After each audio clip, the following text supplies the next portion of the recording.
back to yet another episode of Lost Aux Media. As always, I am so happy to have y'all back here with me for yet another week of debauchery where we make you take a second look at what you just watched. As always, we have so many fine jamokes this episode, so we're not going to hold you too much longer. Let's just get right into the checklist. Like, who do we have on the docket for this week? I'm going to tell you right now. We have the good old Ethan Klein leaving jugs of piss around the office. This is kind of wild. Wait until you hear this. Like, I'm not joking with you. Legitimately leaving jugs of his own piss in his studio for his coworkers to find. And then we have Akaash Singh from the Flagrant podcast getting absolutely fucking roasted by his own fans. And I'm not going to lie to you, those comments are so goddamn juicy. Wait until I read you some of them. Then we have Drewski. You guys know this guy Drewski? He's that dude that does these, he does those like crazy ass auditions on YouTube, like talent auditions. He's like this fat black country bumpkin dude with like small blonde twisties in his hair. He's going to be on a recent episode of Matt and Shane's Secret Podcast, and they may have given this guy the butt microphone on accident. Then we have Big Mike, the good old Big Mike Majlak, completely cucking out Logan Paul on his own fucking podcast. That is like actually wild to see. Wait until I show you guys that. Like every time Logan goes to open his damn mouth, Mike's over there shutting him down. Oh, it's a sight to see, trust me. And then we have an audio-visual experience from Spotify. Big J Oakerson and Robert Kelly on the Bonfire, giving us some behind-the-scenes inside baseball, if you will, on the Jelly Roll roast that Netflix had recently done that has not come out yet. It has not come out yet. So wait until you guys hear this. Big J kind of cracks it all open, how like fake all these big Hollywood comedians are now, and how the roast just kind of didn't go the way it was supposed to, at least not for him. So we're gonna jump right into it. We're gonna start with that Drewski segment, right? Wait until I show you guys this. This is kind of funny. I don't usually cover Matt and Shane's Secret Podcast, not for any particular reason. It's just you don't see too many guys acting crazy a fool on that one, you know what I mean? Shane Gillis is pretty good about calling these assholes out when they're acting foolish, you know? But just seeing Drewski almost get the butt mic like this was kind of funny to me, so I wanted to share that with you guys. Let's turn down these jammin' tunes right here, cut over to the clip view, and check out the first time code. Drewski, he smells something a little funny on his mic. What is it? Let's find out. Good shifting, though. Good shifting. Yeah. I thought my drone show was going to be a topic for a while, and no one gives a fuck. Yeah, well. I couldn't get into that. Like it was sick. You saw it, but I kept hearing. I was so excited. I kept hearing about it on the news, and I was just like, it was like the Chinese spy balloon. I was just Do y'all like, change these mic covers? I'm smelling every something time. on these. Every time. Every time. For sure. Yeah. No, never. I don't think. Now, see, if this was me in my studio, this is where I would start panicking. I would start freaking out because, like, I'm not anal per se about that kind of stuff, but I just don't want to have like a guest. Like if a guest came over your house and was like, it kind of smells funny in here, I would start losing my mind. I would start cleaning them. It didn't matter. I wouldn't care if we had to go to the most important meeting or function in the world, Trump's inauguration. We could be on our way to that. And I would be cleaning my house. I'd be spraying shit. We're not going anywhere until this place smells good. You know, I would be losing it right here. You know, a couple little jamokes like Shane and Matt, they don't give a shit. Shane's over here like, yeah, it kind of does smell like shit over here, bro. Matt, of course, losing his goddamn mind. This ain't his house. These aren't his mics. He don't give a fuck. You know what I mean? So now Drewski, he smells a little something funky on this microphone. What's it going to be? Drew? What do you think? Like, and the craziest part is we don't even find out what it is. This mysterious smelling microphone, it just hangs out. I'm smelling every something time. on these. Every time. Every time for sure. Yeah. No, never. I don't think It's crazy. It smells. Mine doesn't smell. Mine doesn't smell either. It might just be. But we should that might just probably- be the house smell. Could be. Ooh. You know why people's houses have that different smell on it. They do have different smells. I'm glad you said different instead of bad. It's not all the same. Yeah. Although this But it particular is a house certain does smell. bad. Y'all have This dogs? did. Y'all got dogs? No dogs. That's funny. Drewski's like, white people's houses kind of smell weird, you know? And it's funny because sometimes white people smell weird. Sometimes every race smells weird. People just smell weird to other people when they're not used to the smell of what's happening. I could only imagine what Drewski's house smells like. Drewski's house probably smells like, I don't know, fried catfish or something. Drewski's a fucking big old country bumpkin boy. You know he like him a good old catfish, a side of collard green. But Shane's about to talk about how his house smells like shit sometimes. This is crazy because Shane's fucking rich, man. Like if you're crazy rich, dude, your house shouldn't smell like anything but money. Money and bitches. That's the only thing your house should smell like if you're rich like this. Although this particular But it is a house certain does smell. bad. Y'all have This dogs? did. Y'all got dogs? No dogs. That's just I had whites. dogs. That could have been in my house for a while. Yeah, there's no dog here. Cat? Nothing? Nothing. It's just smell. It's like an aroma. Look at Drewski's face on this. Watch. Wait, I'm gonna zoom in on this asshole. Look, wait until you see his face. He gives it a fucking good sniff. And you know he's concentrating real hard. He wants to figure out what this fucking smell is, you know? He's like really trying to put his finger on it. Watch this. Nothing. Ooh. That's a big whiff. You could hear that like into the mic as if his nose, I mean, is pressed right on it, you know? He's sitting there. I'm surprised the microphone hasn't gotten sucked up into one of his goddamn nostrils. Holy shit. This is all for you. Hey, we're joking around here, all right? I don't want to get no weird-ass comments on YouTube. So this microphone smells like shit. He's about to find out it's the butt mic, all right? But not before he finds out that Shane's house actually smells like shit sometimes. House for a while. Yeah, there's no dog here. Cat? Nothing? Nothing. Just white people.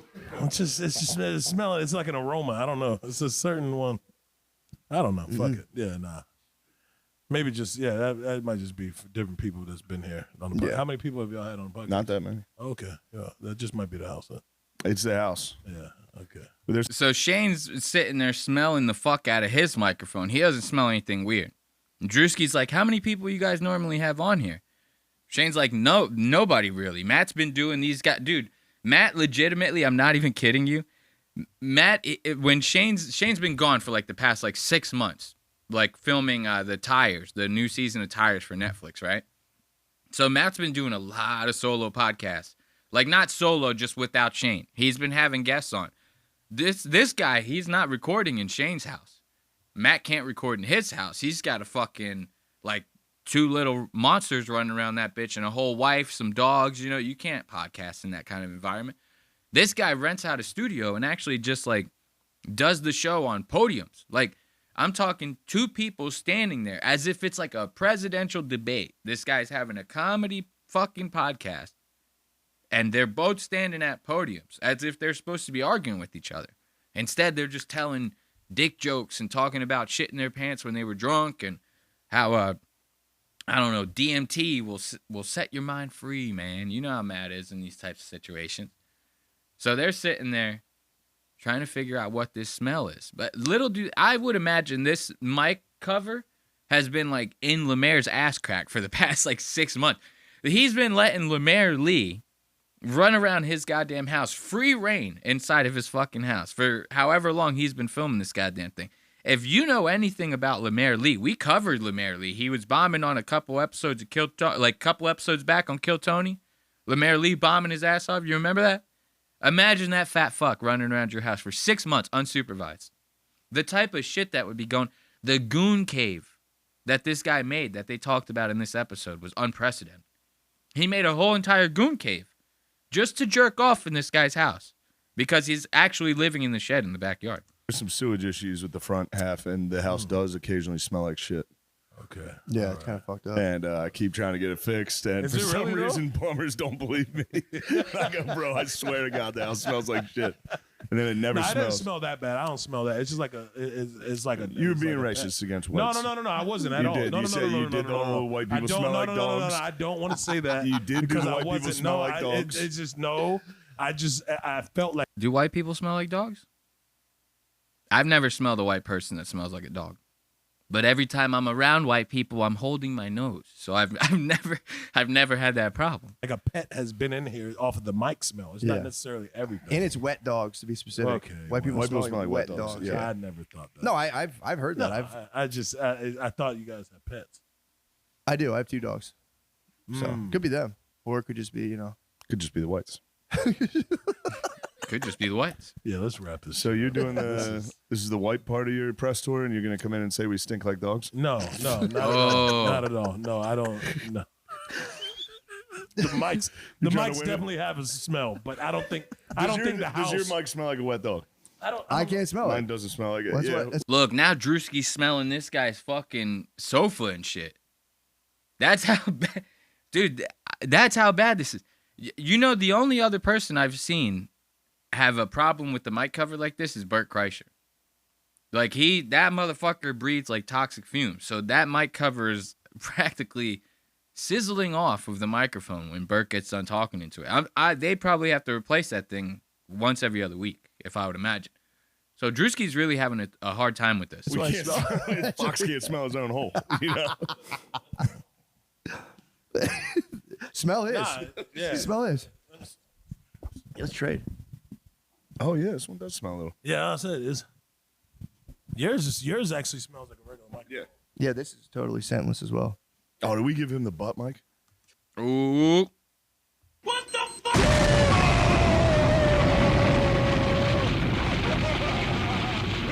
Look at my main man Drewski over there. Someone please call 911. My man just heard that. Now, this is a joke, right? Obviously, but you cannot tell with these fucking guys. So this is the face of a man who's truly, he's in the middle of it all. He's in the eye of the storm right now, if you will, because he does not know if this is real.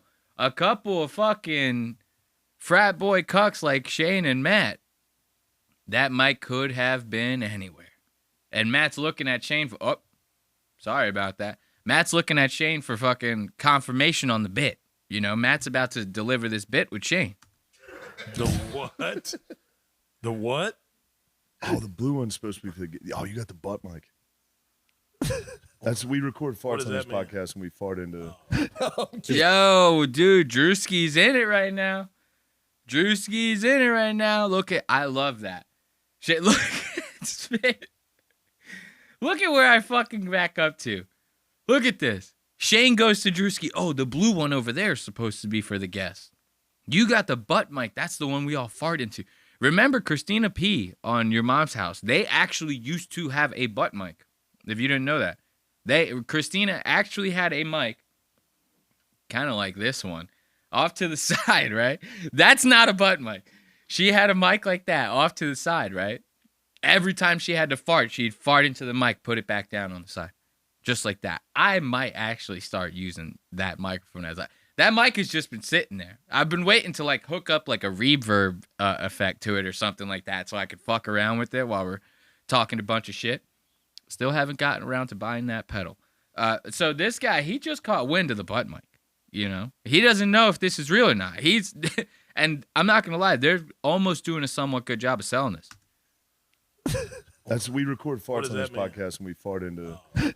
If somebody has to fart, we. No, He's kidding. He's kidding. I would never do that. That'd To be crazy.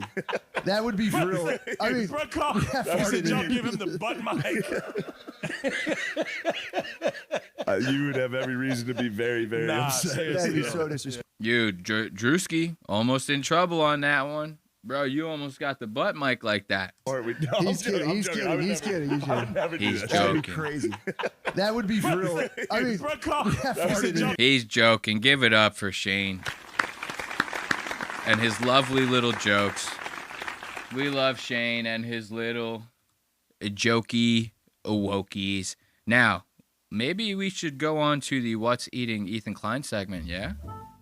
Yeah, just a little bit. Just a little bit of that H3 love, a little bit of that Ethan Klein magic. Huh? A little bit of anti-Semitism talk? Huh? Huh? A little bit of Hasan Piker hate talk? Huh? You know? A little bit of that? You guys want some of that? Yeah? Okay. We can do some Ethan Klein. So, you guys remember I was telling you how this guy had left jugs of piss in his office. You know, I'm sorry, it took a lot out of me to say that because I almost couldn't believe that was real when I heard it. I was combing through this episode. I was watching it live, actually, and I'm sitting there, like, paying attention. Nothing's happening. I'm talking nothing. The most I had time-coded before finding out about this piss jug was him talking, like, about this content Nuke video that he has planned for Hasan Piker, right?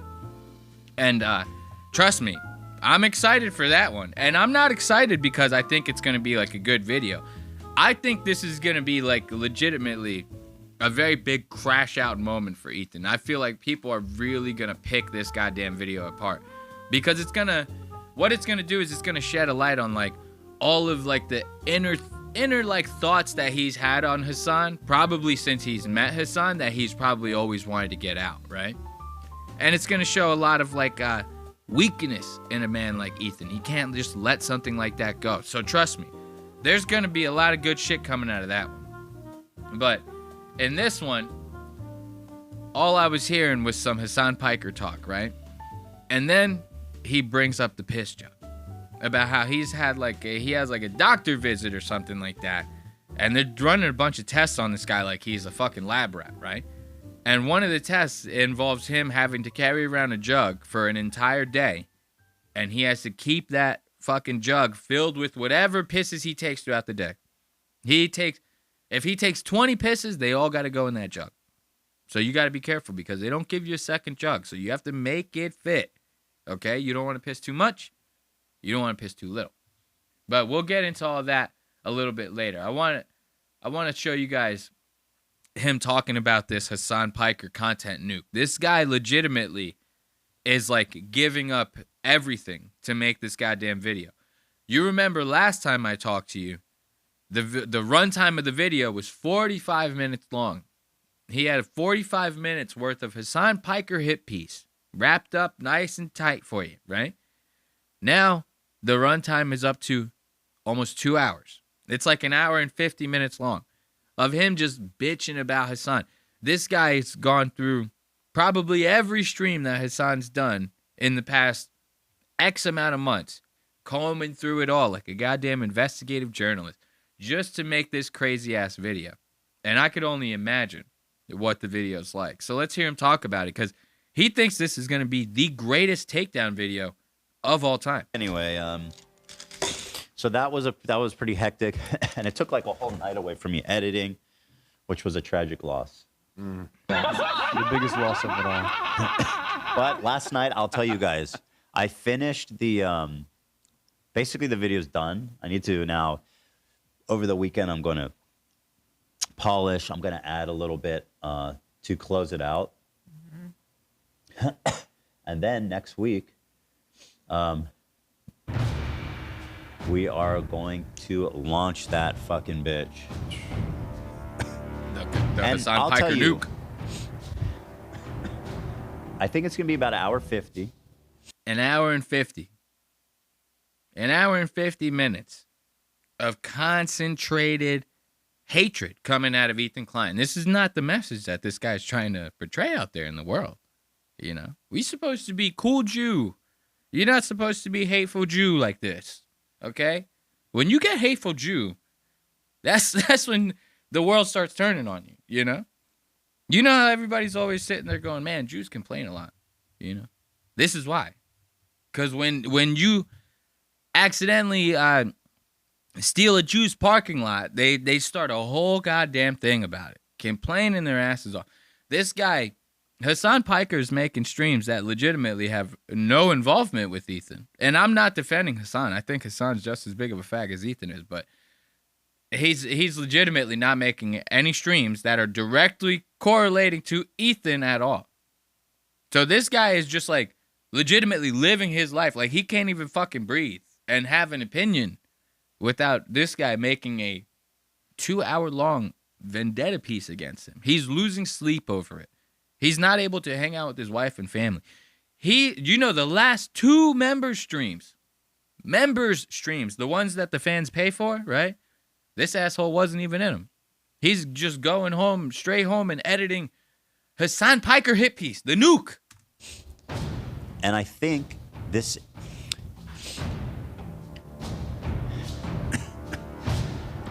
I don't want to oversell it, but, I want to convey how I feel good about it. I feel proud of myself. Yes. I feel it might be one of the best takedown videos of all time. Ooh. That's a big claim right there.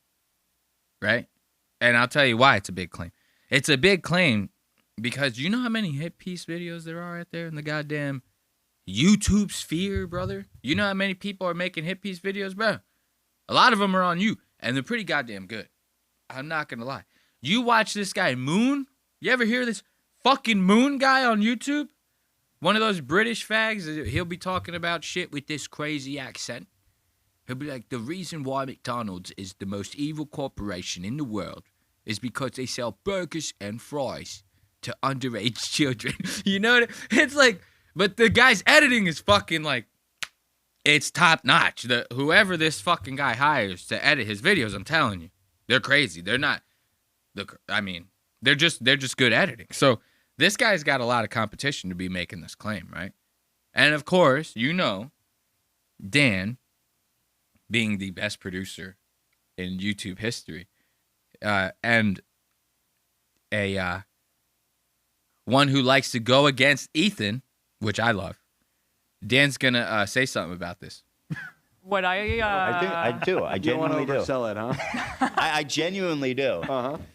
I don't think Hasan knows what's coming. What's been fun for me to or see. Dan Clancy.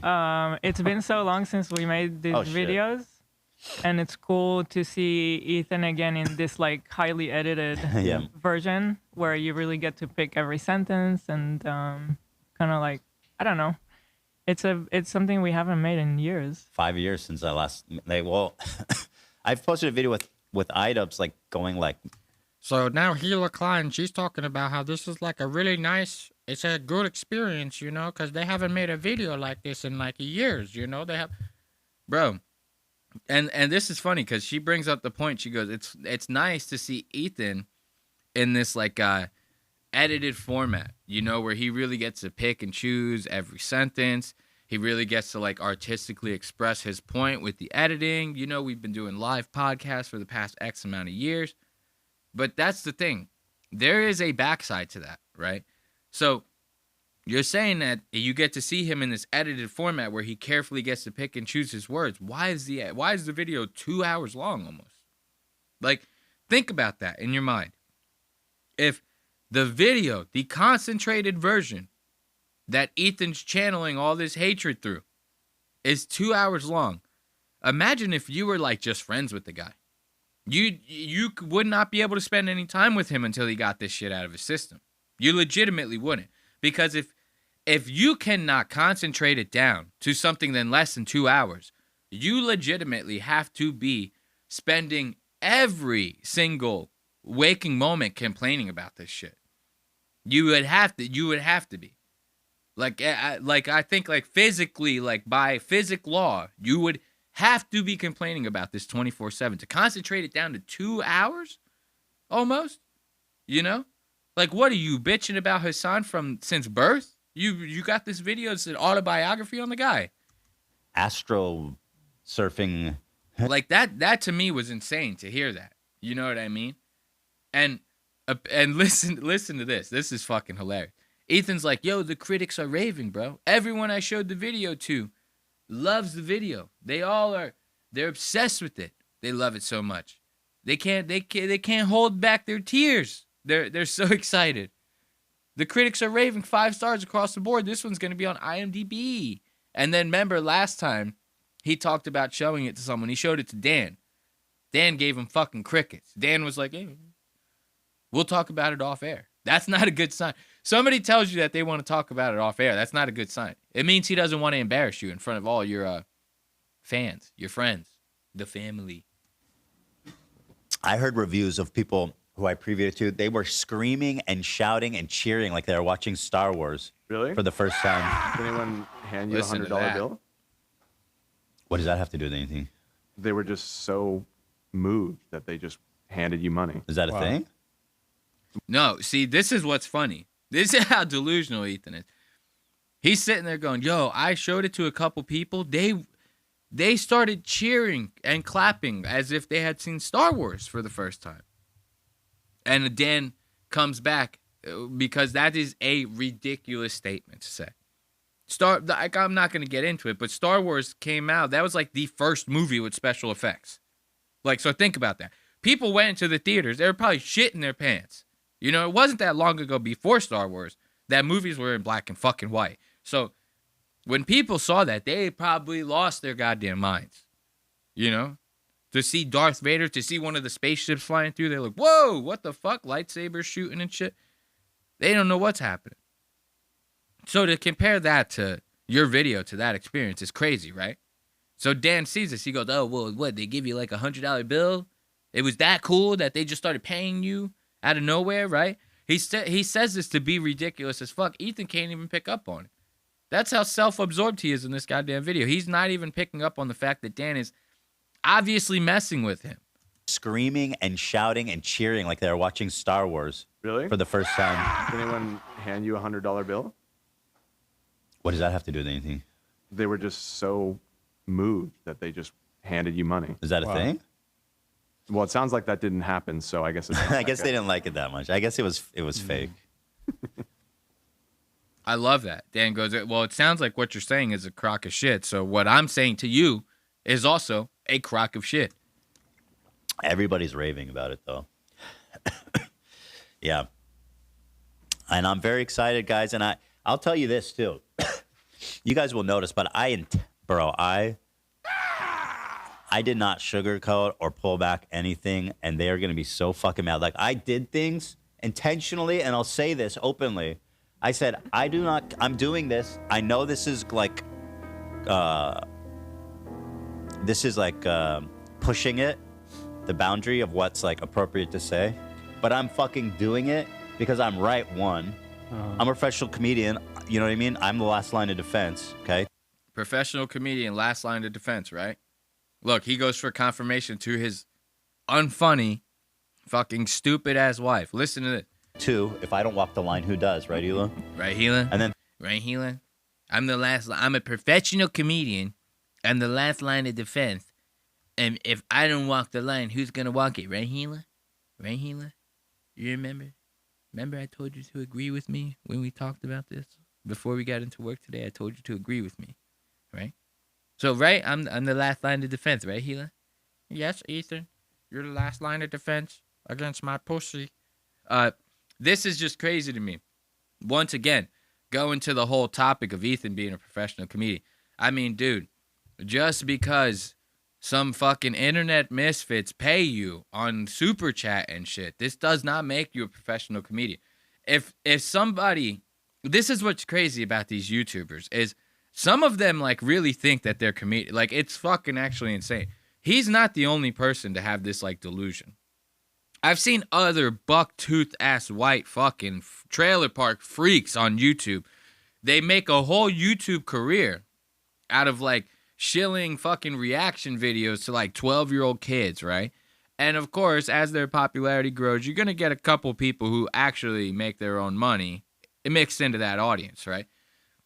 And they get like 1 million followers or so, and then they go, well, I'm a professional comedian too. They start a tour, right? They start playing like fucking comedy bars and shit across the country. They bomb their asses off all over the place. Then people start going, well, what the fuck is this? You know what? I didn't sign up for this. It's the same concept with Ethan. Same concept with Ethan. Just because you get paid from YouTube and the show might be funny to some people does not make you a professional comedian. If the guy was, his whole YouTube channel was, he like made, you know those fucking hobby engines that people buy, like the engine kits, right? And they start putting them together. They make like models and shit out of them. If I had a YouTube channel and my YouTube channel was building those model engines, because for some reason Dumbass people like to watch those kind of videos. It's like ASMR to them, right? So I'm sitting there clinking around. I build this model engine, right? And I'm getting paid lots of money because lots of people are tuning into my videos. That doesn't make me a goddamn mechanic, okay? I would not be able to then go do, full work on somebody's engine just because I built a couple model engines in my goddamn spare time and got paid from YouTube for it. So this is like, when you hear Ethan say this kind of stuff, you have to have like that kind of mentality in your head. This guy is basically building model engines and saying that he's a mechanic because of it. So now look, this is funny. We're going to get to the piss jug in a little bit. They start talking about like soup and shit. Of course, Ethan, he's obsessed with food. They start getting on this soup shit. And Ethan, like, he starts asking these guys, like, yo, I need somebody to, like, call these delis, right? And see if they have, like, pea soup or matzo ball soup. See what kind of soups that they have on the menu. I want you to call, like, 6 different delis. I'm going to name them off, right? He doesn't even know, like, which person in the crew is supposed to do which job. Like, if he wants someone to call, right, outside, so call, like, a store or something like that, he's going to ask, like, Lena or maybe Ian, the people that are off camera a lot more than the people that are on camera doing stuff. AB is part of the research team. What the fuck is this girl's name? Olivia, she's part of the research team. Zach is audio. Fucking Ian. What's this guy's asshole's name? Turtle Boy. Dan, he's the executive producer, if you will, the main guy, the head producer, right? Everybody's got a role. Ethan don't even know these people's fucking roles. He wants people to start calling in. He starts asking AB to do shit. AB's like, bro, I'm research and development, bitch. You asking the wrong dude. What? So look up, for example, let's start with canters. And call them if you need to. Let's give a list to AB. You have canters. I'm saying you're looking at me, but I feel like you're talking to Ian. So you're talking to Ian. Bro. Well, AB's research, and I mean, Ian, you can do it if you want, but who's doing calls during the show? It'd be AV, right? I don't think so. Oh, it would definitely be Ian. I could also do. Look, even Dan. No, dude, it would definitely be Ian. You're fucking retarded, bro. I love this because AB, normally we see Ethan, he starts like demanding shit. AB's quick to start lapping it up. Lapping up Ethan's fucking juices, bro. Ethan's like, yeah, my dog just shit on the floor. AB's cleaning it up with his bare hands. AB, I'm right on it. Anything, Ethan's sitting there talking shit about the Palestine, right? And how Arabs are fucking killing Jews left and right. How Israel deserves the whole fucking shebang, right? Ethan's going crazy Zionist in this bitch in the studio. AB's sitting there with his fucking thumbs, swallowing it. Sitting there swallowing it. I actually saw a clip the other day. AB legitimately was like, oh, well, there was this propaganda going on not that long ago. And they were saying in the propaganda that, like, Palestinians were basically trained at, like, 2 years old to kill babies and stuff. It was during, who said that shit? I think it was, like, Paul Giuliani or Mayor Giuliani, the ex-Mayor Giuliani, said this shit during, like, a Trump rally or something. He was like, the Palestinians are trained at 2 years old to kill Americans and Jews, right? And AB's like, that's kind of ridiculous, I don't know if parents over there...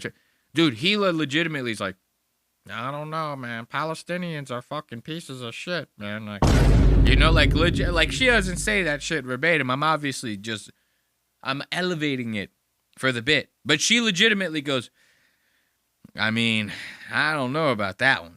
Right to AB. Like, so these guys are constantly fucking basically shitting in this guy's fucking face all the time. So it was nice when I saw Ethan starts going, yo, AB, make these calls, bitch. And AB's like, bro, that ain't my fucking job, dude. You're looking at me. I feel like you're not talking to me. You know why? Because it ain't my fucking job. I like that. I like seeing that. For example, let's start with canters. And call them if you need to. Let's give a list to AB. You have canters. I'm saying you're looking at me, but I feel like you're talking to Ian. So you're talking to Ian. Bro. Well, AB's research, and I mean, Ian, you can do it if you want, but who's doing calls during the show? It'd be AV, right? I don't think so. Oh, it would definitely be Ian. I could also do it. Look, even Dan. No, it would definitely be Ian. You fucking idiot. We've all been working for you for how long, dude? Like, you should know this shit by now. That's how much. So this is what's crazy to me, and I don't I've never had a podcast, right? This is literally my first one. So when the show gets big enough, I'm going to be going through all of that stuff for the first time, right? But I could not imagine any world where my show gets so big that I don't know what the people who work for me do. You know?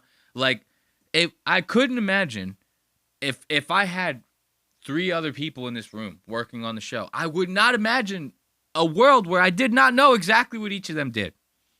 You know? It's crazy to me. So to me, that says that he has like a zero involvement of like what the show is, like as far as topics or whatever.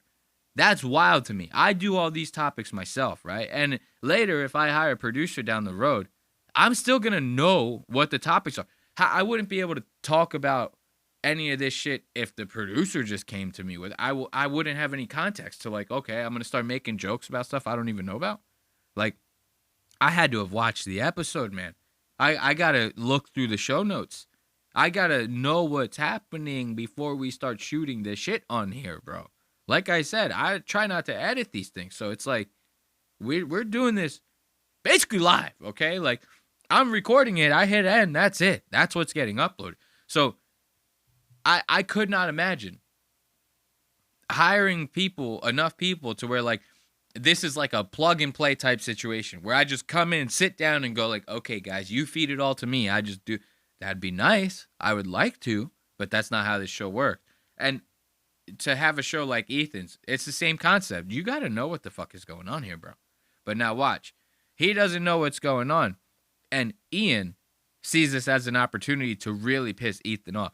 To the point to where Ethan, dead ass serious, like, is like, you guys need to mute.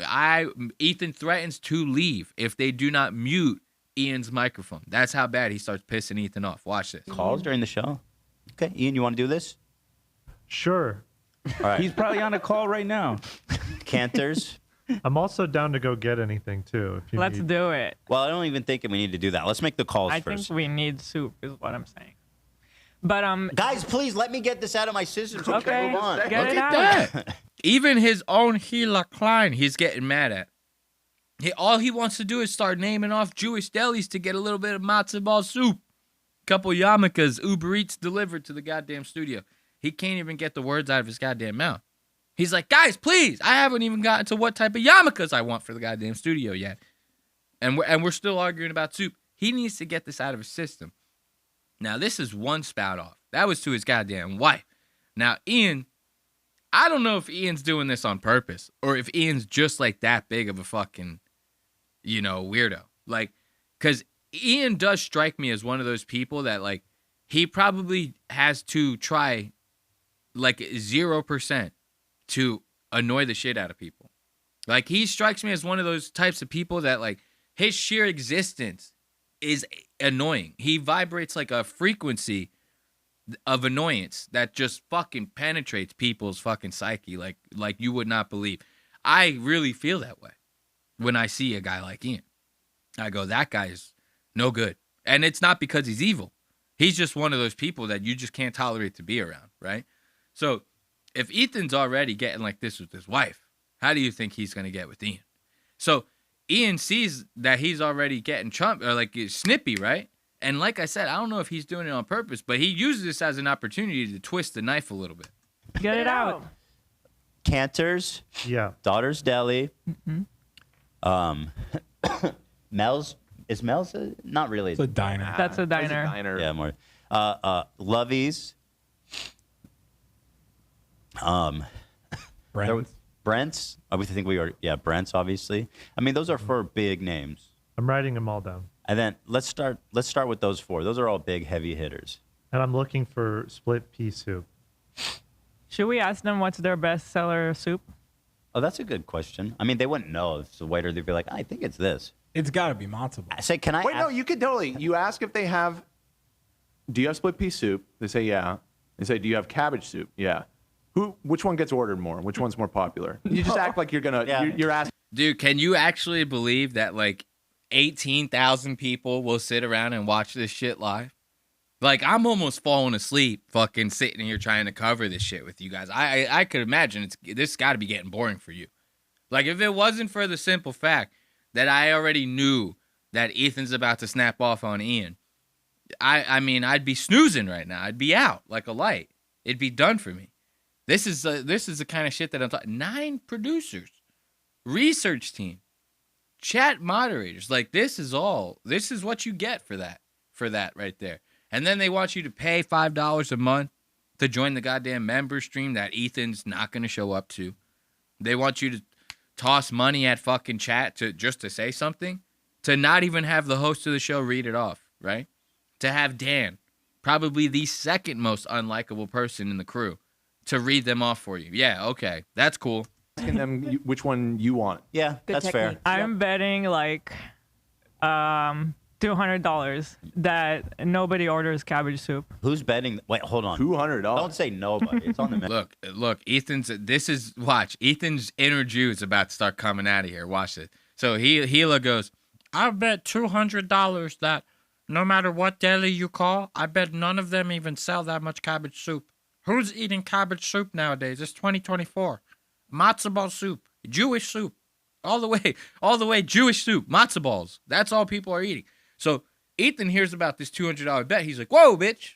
He's like, that's my money too. What are you talking about? Watch fair. I'm betting like $200 that nobody orders cabbage soup. Who's betting? Wait, hold on. $200. Don't say nobody. It's on the menu for a reason. Girl, what? That's my money too. Hold on. Hold on. Is anyone taking her on that? I feel like chicken noodle has to be the most ordered one. Nah, that shit's boring. Can get that in a can. Matzo ball soup? Matzo ball soup because potential. It's a good contender, but I think maybe, that might be the most ordered one. I think matzo ball at a deli. Look, this guy right here, he legitimately tries like so hard not to look like Jew. This is like the most Jewish Jew I've ever seen in my life, dude. And to hear him just nonstop suggesting this matzo ball soup is driving me crazy. Like, it was driving me crazy when I was watching it before. Like, shut the fuck up about the matzo ball soup, dude. Like, are you serious right now? It ain't that crazy. I actually would rather eat Italian wedding soup than matzo ball soup. You could kiss my ass with that stuff. At a deli, that has to be the Yeah. Which one is this? Cantor's? Yeah. At a deli. Just call them. Zach, do you like the barley mushroom soup? I do like mushroom. I love that one. Yeah, that's a good one. Okay. Just call them. Okay. Okay. I'm glad we agree. This There's is no riveting. split pea on here. Just call them. That's why I said call them. There's no cabbage either. Like, what are you talking about? Ooh, so now Ethan's getting upset. And, they got to play this, like, fucking JPEG of Ian every time they cut to the screen, because whenever they cut to his actual camera, he has the ISO down to 100, which is, like, the fucking light sensitivity settings, right? He'll have the ISO down to 100, basically making his camera completely recording in the dark, So it's like this guy refuses to be on camera. And I could understand why. I mean, take one look at this guy and you'll understand. So remember I told you, he doesn't even have to try to be annoying as fuck, right? So Ethan's like, call these places, ask about the soup, right? Ian, instead of calling, he starts going on the menu online. He goes, I don't see any matzo ball soup. Ethan starts getting pissed. He goes, that's why I asked you to call them, bitch. You skinny, turtle-ass looking motherfucker. That's why I asked you to call them. So would you please call them? And Ian's, well, what? He starts giving him the back talk, and that's when Ethan gets pissed off. Watch this. I love that one. Yeah, that's a good one. Just call them. Okay. Okay. I'm glad we agree. There's no split pea on here. Just call them. That's why I said call them. There's no cabbage either. Like, what are you talking about? This is most ordered. Ian, who's what kind of propaganda are you spending? You're going to open a list and be like, oh, there's no split pea soup? Do you see cabbage soup on here, Ian? Why is it that you lead that there's no split pea soup? Tell me the truth on this. So now Ethan's trying to do like a bit here. He's trying to save this moment by adding some humor to it. Like, whoa, what are you on, like a split pea conspiracy, buddy? Ian's still going to end up pissing this guy off. Like, this is how bad. Like, Ian's got to be, like, retarded or something. I'm talking one of those, like, low simmer, like, retards. Like, one that's on low heat. It's going to take a while for that to cook down, So, so I think he's got something creeping up. You know what I mean? At least. Because He doesn't get the hint. Ethan's like, dude, just call, bro. Why No, did wait, you not pull up- mention there's no cabbage soup? Pull up the image. You're obviously just for reference. trying to convey one side of this story. And frankly, Well- who's paying you? Can I see the image, or can the people see the photo? Yeah. How I'll pull it about up. you just I'll follow pull the it up. instructions and call them, dude? I'm pulling it up right now. I see matzo ball. This is bullshit. most It's a like screenshot of a most dumb ordered. fuck. This is dumb as fuck, dude. Right here, watch. This is where the fuse starts getting a little short. This is where, so you're here already, Ethan. Why don't you just call them like I fucking asked you to? This is the same guy who brings jugs of piss to the office. You know that? Yeah, it's not about which soup is the most popular. We know that. We know that matzo ball soup is the most popular. Will you just listen to me? I don't want to talk about this anymore. Just call them. Please, just call them. I don't want to fucking look at the menus. I don't want to talk anymore about it. You just call them, and then when you get an answer, you chime in. Please. Like an analog version of the chat GP, or no, bad poll. Mute him. I'm dead serious. I'm gonna leave if you don't mute him. They have both split. Ian and Nate, mute him, please. Okay. Look, now this is what's funny about this.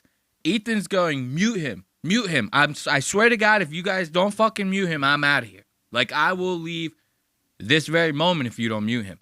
This is what's so funny about this. The whole reason I started talking about this time code is because Ethan doesn't know who does what on his fucking crew, right? He legitimately goes, mute this guy. I'm going to leave if you don't mute him. Who's the audio guy? I just got done talking about this earlier. Who every 5 seconds is playing a fucking soundbite on that bullshit? Who's doing that? Who's doing that all the time on the show? Zach. Zach's always been the audio guy. Who's the guy fucking making the parody songs? Ethan Klein wants to be like Red and Link and do the mythical morning. You know what I mean? Who's the guy? It's Zach. Now listen to Ethan. Ethan goes, Nate, who's the camera switcher. He goes, Nate, mute him. Please, Nate, mute him. Not even talking to the right person again. Oh, we got a little bit of technical difficulties. Let's go back to that one. An analog version of the chat GP, or no, bad poll. Mute him. I'm dead serious. I'm gonna leave if you don't mute him. They have both split. Ian and Nate, mute him, please. Okay. I can't do this. All right. Zach's the audio guy. Thank you. Zach. Look, AB coming in clutch. Zach's the audio guy. Let's give it up for AB, bro. You gotta, the soundboard freaking out again. Give it up for AB. There you go. Finally, guys. Finally. AB is getting his fucking due right now. I love that. Seeing Ethan get that pissed off. He's like, mute him. Mute him. I swear to God, I'll leave right now if you don't mute this guy. Now watch, dude. This one. This is the one that we've been waiting for. The jug of piss, okay? This is a very sus move right here. I told you, Ethan, he went to the doctor to get like all sorts of tests or something like that. You know, he's got 2 kids that were made in like Petri dishes or something like that. You know what I mean? Staying at home. So you get these test tube babies, their immune systems are going to be fucked from the day. You know what I mean? From the day one shit. You know? So Ethan, that brings a lot of disease, sickness, bacteria into the household. So Ethan, he apparently has been sick for like the past like 90 days or something. My suspicion is Ozempic, okay? This guy is just saying that he's just nonstop been sick. Okay, whatever. Bullshit. Don't believe it. But he ends up going to the doctor, right? And he goes to the doctor. Yo, doc, I need to get some tests done, bro. I'm not feeling right. The doc's like, what's wrong with you? I'm Jewish, bro. No, I'm just kidding. So he goes to the doctor to get these tests. Dude, they start hooking him up to fucking all sorts of machines and shit. They're like, bro, you need MRIs out the wazoo. They know a guy like Ethan's bank account. Remember, we talked about a couple episodes back. Ethan was talking about how he could get a prescription of Adderall if he really wanted to from his doctor. His doctor's cool like that. He'll hook Ethan up. And I explained to you, doctors, they see guys with deep pockets like Ethan. They'll hook you up with whatever you want. Your insurance is paying for the shit. They don't care what you come in there for. They'll start writing you off shit willy-nilly because they know that they can get it from you. They know premium insurance premiums don't mean shit to you. If the insurance comes back with a 50-50 split bill to you for $14,000, oh, well, it was all in the name of my health, you know? My health is all I have. This is why these doctors will do this with you. So you go in there and you start going, Doc, I don't know what's wrong. They're like, hey, you want to order like $75,000 worth of tests? Does that sound like something you want? Ethan's like, oh, well, I can afford that. Yeah, let's run them all, doc, run them all. If I went into a doctor's office tomorrow and was like, hey, yo, I got a Medicaid, bro. Like, let me get the works. Let me get the whole test. You know what I mean? They'd be like, we don't even know what the fuck you're talking about. What do you do? Your insurance, bro, you got like $1,000 worth of coverage. Get the fuck out, you know? That's how the shit would go. They would not give a fuck about a guy like me, you know? So Ethan, he starts getting all these tests, right? The doctor says, hey, this last test, we need you to carry around this jug. Every single time you have to pee, you need to pee in the jug. And you need to save it. Not only do you need to save it, you need to make sure that the jug is cold at all times, which means you need to refrigerate it. Well, listen to this. So as a part of the continued tests that I'm doing, they gave me this new one, which I've never heard. I didn't know this was a test. You have to carry around this giant jug with you for 24 hours and collect every pee for 24 hours. And then the fucked up part, you have to keep it in the refrigerator. It has to remain refrigerated. Says who? The fucking doctor, bro. Well, that's why I'm asking. I'm asking. You a think question. that I'm just like... You don't have to snap at me. I'm just asking. What the fuck?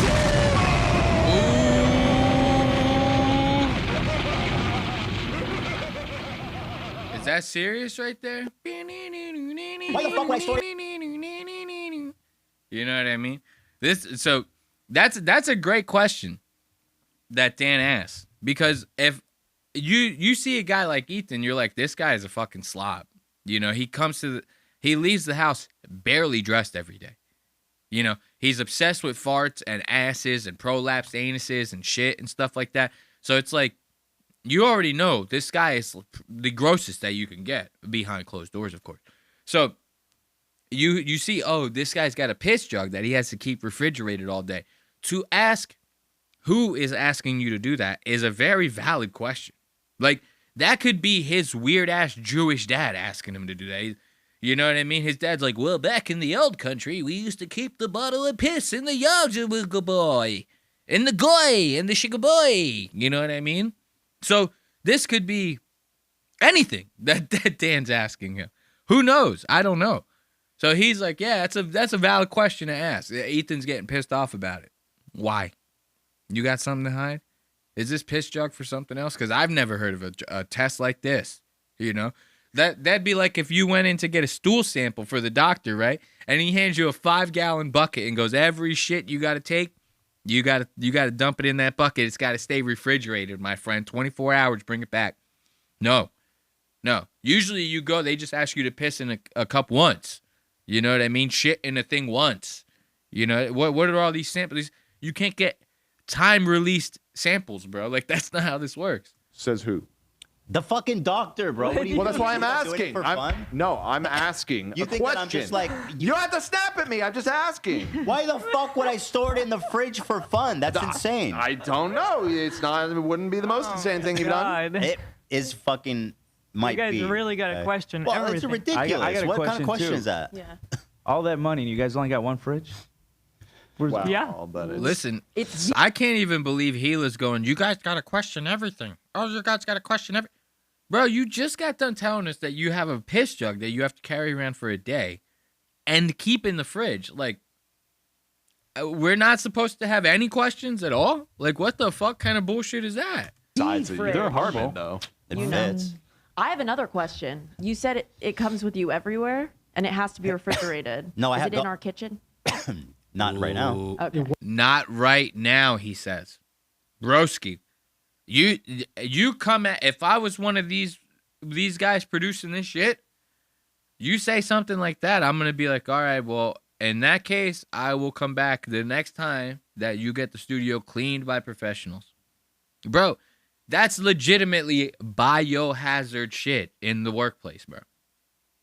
Okay? Like, think about it. This is what's so crazy about this. Bro, this is a job. Like, I know that we get entertainment, you know, all the fucking college kids with the different color hair that are all free Palestine and shit. They like it. I get it. You know what I mean? It's all for funsies. We know. It's a meme. It's basically a huge meme, right? But it doesn't matter. This is still a job. AB clocks in every day. This is how this motherfucker pays his bills, bro. Him and his wife. So imagine you go to your job at FedEx, bro. You're going in that bitch. You're getting ready to start punching letters and throwing them in the truck so that you could deliver people's packages and stuff. And you know it's going to be a hot 90-degree day. And those FedEx trucks, those doors are like wide open. So you can't really use AC. It's all going to escape out of the truck, right? So you know it's going to be hot. So you go to the fridge to get one of your big-ass gallon jugs of Gatorade or something like that, right? And instead of seeing your jug of Gatorade, instead you see a big old jug of piss, you know? And it ain't just anybody's. It's not just anybody's piss. It's your boss's piss. The one person's piss that shouldn't. Dude, that was late, bro. So it's your boss's piss. The one person's piss who should be nowhere near you at any time in your life. Think about that. That's crazy to hear. Money, and you guys only got one fridge? Wow, Yeah. but it's It's size the of fridge. They're horrible. though. It You know. fits. I have another question. You said it comes with you everywhere, and it has to be refrigerated. No, I Is have it in the- our kitchen? Not right now. Okay. It was. It was. It was. Well, yeah, of course it was. It had to be it has to be refrigerated. Bro, Olivia's got the right mindset here, bro. Olivia has the right mindset to be freaked out like that. Broski, people are keeping like food in that fucking fridge, bro. I was like I said earlier, this episode was boring as fuck up until I got to this moment. I was barely adding time codes to this shit. So naturally, I was trailing off to go do something else. And I always make these jokes. I say like, oh, I was eating cereal. I almost spit it out. I was drinking my coffee. You know what I mean? When I heard that, it's a joke. This time I'm serious. I was in the middle of severing a dead body in the garage while listening to this, right? And I'm like in the middle of hitting the shoulder blade joint. Right, that should be a clean, easy cut, you know? And right after that, I would have been done. Then I could have just emptied it into 5 different garbage bags and started sprinkling it around cities in North Carolina. Nobody would be none the wiser. I start hearing about this piss jug, right? And I'm like, whoa, what the fuck is going on? That's got to be the craziest thing I've ever heard, you know? So it threw me off. And to then hear that it was in the employee fridge in the break room is crazy to me. Right next to your grandma's cookies that you brought from visiting her to have as a light snack while you're on the job. You got the piss jug right there next to him. Yeah, it's nice. Ethan Klein. Well, why are we jumping ahead? Let's jump in. Let's start from the beginning. So anyway, I have this bottle. I need to collect my pee for 24 hours, okay? And it has to be refrigerated. So I take it home. It's pretty weird because, like, in the middle of the night, I had to go downstairs, and I just stood right in the kitchen and peed in it. Nah. I mean, it has a huge hole. No, you did It's not. 3 a.m. Everybody's sleeping. Listen to It's a these giant guys. hole. What do you mean? Bro. You What's just the put it difference on the bathroom. You just put it on. See what I'm talking about? You see what I'm talking about with how fucking gross of a person Ethan is? Like, anywhere that there's food, he has to have that piss jug all over the fucking place in that bitch. He brings it to work, puts it in the employee fridge. Before that, he's in the middle of the night getting up to take a piss, so he takes a piss in the middle of the kitchen where all the food's at. And here's the thing. You trying to tell me a guy like Ethan, this is how that happened. He went downstairs or whatever to the fridge. He opened that bitch up half asleep. He grabbed the piss jug out with the fridge door still open, probably resting on his side because it's trying to swing closed. You know what I mean? He's keeping it open with his body. He probably opens the piss jug to piss in it, and all the food is all in the fridge is open. You know, he's not going to move away from the fridge and let the door close to do this. The whole reason he's pissing in the kitchen is because he knows he has to put the jug right back into the fridge. So why would he bring it all the way to the bathroom? He's actually going to say this. Like, so if you're that lazy that you don't want to take it out of the kitchen to piss in it, you're not going to take it out of the doorway of the fridge. You're going to open that bitch up. He's pissing in it right there, fridge wide open. It's probably sprinkles coming out, you know, hitting blip, blip, blip, blip, blip, blip, as it's dribbling down into the fucking jug. There's little splashes coming out, hitting the fucking iceberg lettuce. You know, you got a couple hot dogs over there. It's slabbering up all over the hot dogs. You know what I mean? It's piss all over this fridge now. He puts that cap right back on. He puts it right back into the fridge. Now watch. They're going to show you a picture of it sitting in Ethan's fridge, right? And Ethan goes, oh, well, I separated. I moved it away from like all the other food. Bro, if I could show you a comparison, if this is the piss, right? Let's go to the wide. If this is the piss and this is another item of food in the fridge, they are this close to each other. That's this right here. That's how far that. So what? They were actually touching, and then you went, oh man, they're not supposed to be next to each other. Let me move them 1 inch away from each other. That'll do it. What are you, fucking high? This guy is legitimately crazy. He's got to be the grossest guy in the world. And I say this all the time. You give people like this money, bro. What do you think? His house is not gross because he's rich? That just multiplies the problem. When people have money, they get worse. So if people think that that's like not how it works, that's how it works.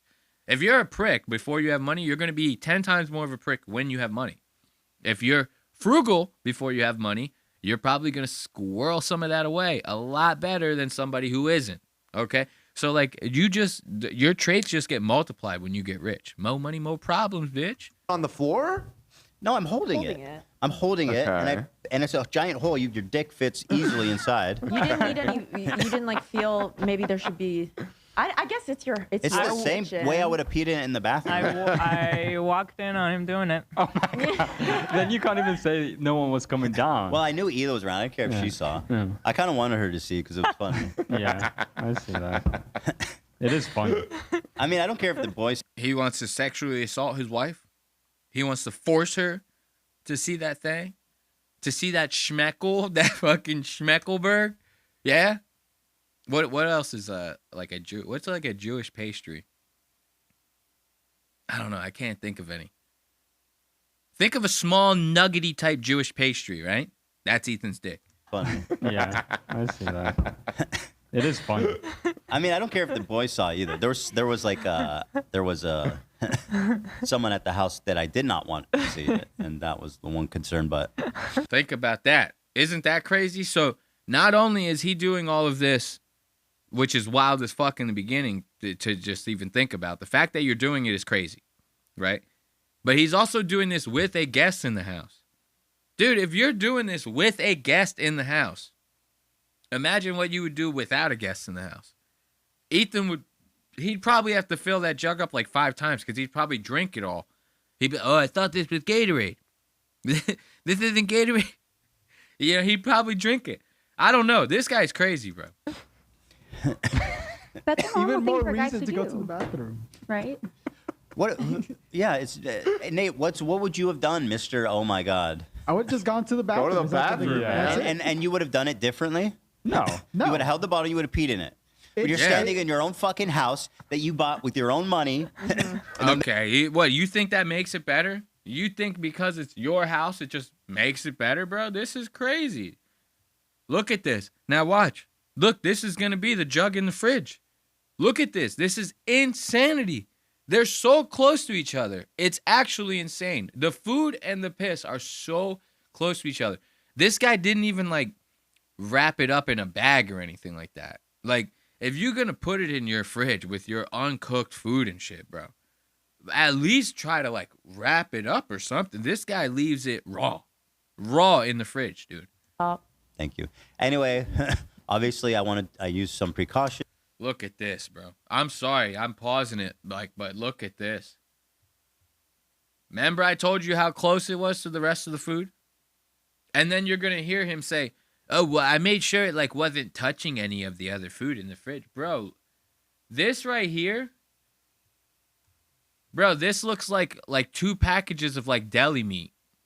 So now Gila's going to go make her kids, like, a couple turkey sandwiches later. Turkey a la piss, you know, with her husband's urine. Like, that's crazy, bro. That's actually crazy to see that. That's how close that shit is to everything else in that fridge. I want it to be careful that nobody mistook it for a jug of orange juice.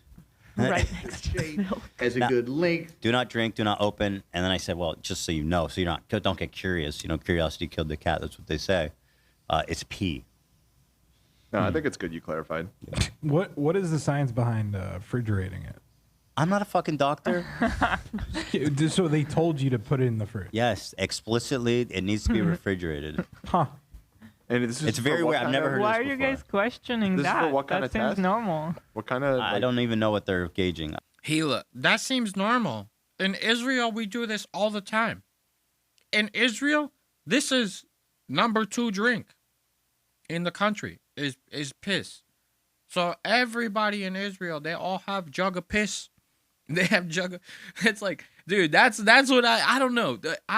Maybe I'm putting dots together that shouldn't even be put together. But I hear Hila talking this way about this jug of piss as if it's normal to put it in the fridge, bro. Like, did you grow up drinking that? Was that your drink of choice? You know how like some of us poor folk, we grew up with that like concentrated orange juice, right? It was like a brick of orange juice that you put in the freezer, and it was so concentrated that you just like rip a chunk out, put it in a jug of water, and then just break it up, and then now all of a sudden you got orange juice. So was that the drink that you had growing up? Concentrated blocks of piss you pulling out of the freezer, make a quick jug and put that in the fridge? That's normal to you? Because I did a whole shitload of different tests for this and that. Okay. I don't even know what they're measuring. Any other questions, Dan? You want me to call the nurse practitioner? I mean, it wouldn't. You want me to call the nurse practitioner? You want me to call the nurse practitioner inertia? You know? And then listen, dude. Love starts making suggestions for this. Love starts talking about like hygiene and shit like that and makes himself sound like the biggest idiot you've ever fucking heard in your life. Listen to this.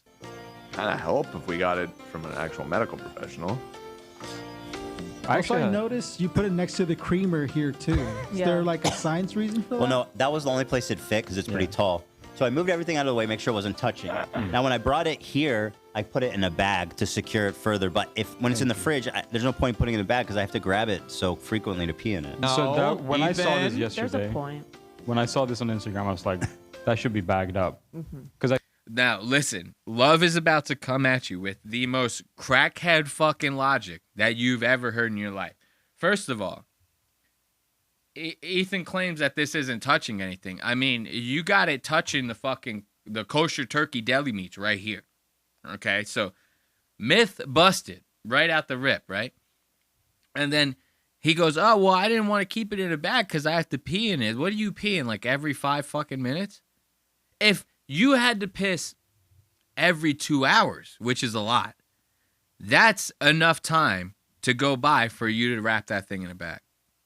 So anything upwards of a half an hour or longer, that thing should be in a bag. Unless you literally have prostate issues and you are peeing every 5 minutes, that thing should be in a goddamn bag.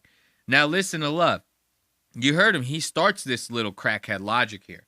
He goes, when I first saw that, I thought, oh, it should be in a bag. It should definitely be in a bag. But then I thought, like, maybe it shouldn't be in a bag. And the way he explains this is the most retarded thing I've ever heard in my life. And it really just makes me feel like I'm justified in my hatred for Love. It really does. There's a point. When I saw this on Instagram, I was like, that should be bagged up. Because I thought you peed once. No, but the fact it was that frequent. You're peeing frequently, no bag is probably. And it's my family, and nobody cares. You know what they say about sometimes when you wear gloves, actually taking off the gloves and putting them on over and over is less hygienic. Interesting. So putting it in a plastic bag, moving it out, moving around too much. Interesting. Might actually be the opposite. Yeah. Interesting. It didn't. Look, and he tried to do that little face that he does at the end. Look at this. My man's proud of that one. He's proud of that. Dude, don't get too proud, buddy. You just got done saying like some of the dumbest shit I've ever fucking heard in my life. So he is sitting there saying like, oh, well, sometimes when you wear like the gloves, right? And he's sitting there talking about like nitrile gloves, like rubber gloves that you wear when you're cooking food, doing surgery, latex gloves, right? He's like, oh, well, you know what they say. Sometimes when you're wearing gloves, you take them off and you change them all the time and you're putting them back on and you take them off and you put... It's less hygienic. It's less hygienic. Okay. So what would it be like less hygienic to like not wear a condom when you're fucking a prostitute, huh? Would that be less hygienic? Because, you know, if you got to every single time you have sex with a prostitute, if you have to change the condom every single time, it's like just take it off. You know what I mean? It's like don't even wear it. It's less hygienic if you have to constantly put on a new condom every time you go to have sex with a prostitute, right? If you you know, it's less hygienic to constantly change your underwear. So instead, you should just raw dog it. Let your pants get shit streaks in them, all that shit. Have no barrier of defense between you and your pants. You know, it's less hygienic. This guy, like, this is the craziest shit. Imagine if a surgeon said that walking into a goddamn surgery room. They go, yo, dude, what are you doing? Like, you got to put the gloves on, man. Wash your hands. You go, well, no, it's actually less hygienic if I have to constantly change the gloves during the procedure. So, like, we just don't even wear them. It's like, well, I just don't even wear them. It's less hygienic that way.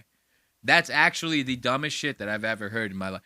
We have to listen to this one more time. This is crazy. What they say about sometimes when you wear gloves, actually taking off the gloves and putting them on over and over is less hygienic. Interesting. So putting it in a plastic bag, moving it out, moving it around too much. Interesting. Might actually be the opposite. Yeah. Interesting. It didn't touch anything. To see that face that he makes afterwards, it's like, I really wish I could fucking punch him through the goddamn computer screen.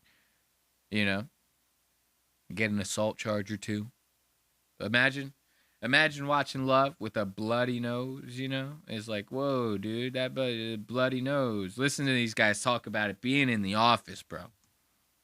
The jug, it's sealed tight. You don't need a pee pad. And by the way, there's so much pee in there. If it starts leaking, your car's fucked. That pad ain't doing it. It's funny, though. The person that took this is an American hero. What a mensch. What a good guy. Yep. Listen, I brought it. I put it in the refrigerator. It was bagged up. I had to put it in the refrigerator. I have to keep it refrigerated. Yeah. If I didn't have to, I wouldn't have done it. Trust me. But you have to. No, you don't. See, this is the thing. Why not leave the pee jug at home, bro? What? Like, you really think if you missed, like, let's say you're in the studio for like 6 or 8 hours, right? You might have to pee 2-3 times in that 6 or 8 hours. You think the doctor is gonna like throw out the whole test because you didn't pee in it 3 times? Tell him you lie to him. Everyone lies to doctors. I lie to a doctor every time I fucking go to a doctor. I'm the healthiest I've ever been in my life. Okay? You're not supposed to tell these guys the truth. So it's like when a fat person goes to a doctor and the doctor goes, how much do you eat in a week? They always go like, I don't eat that much. I don't even eat past 5 p.m. actually every day.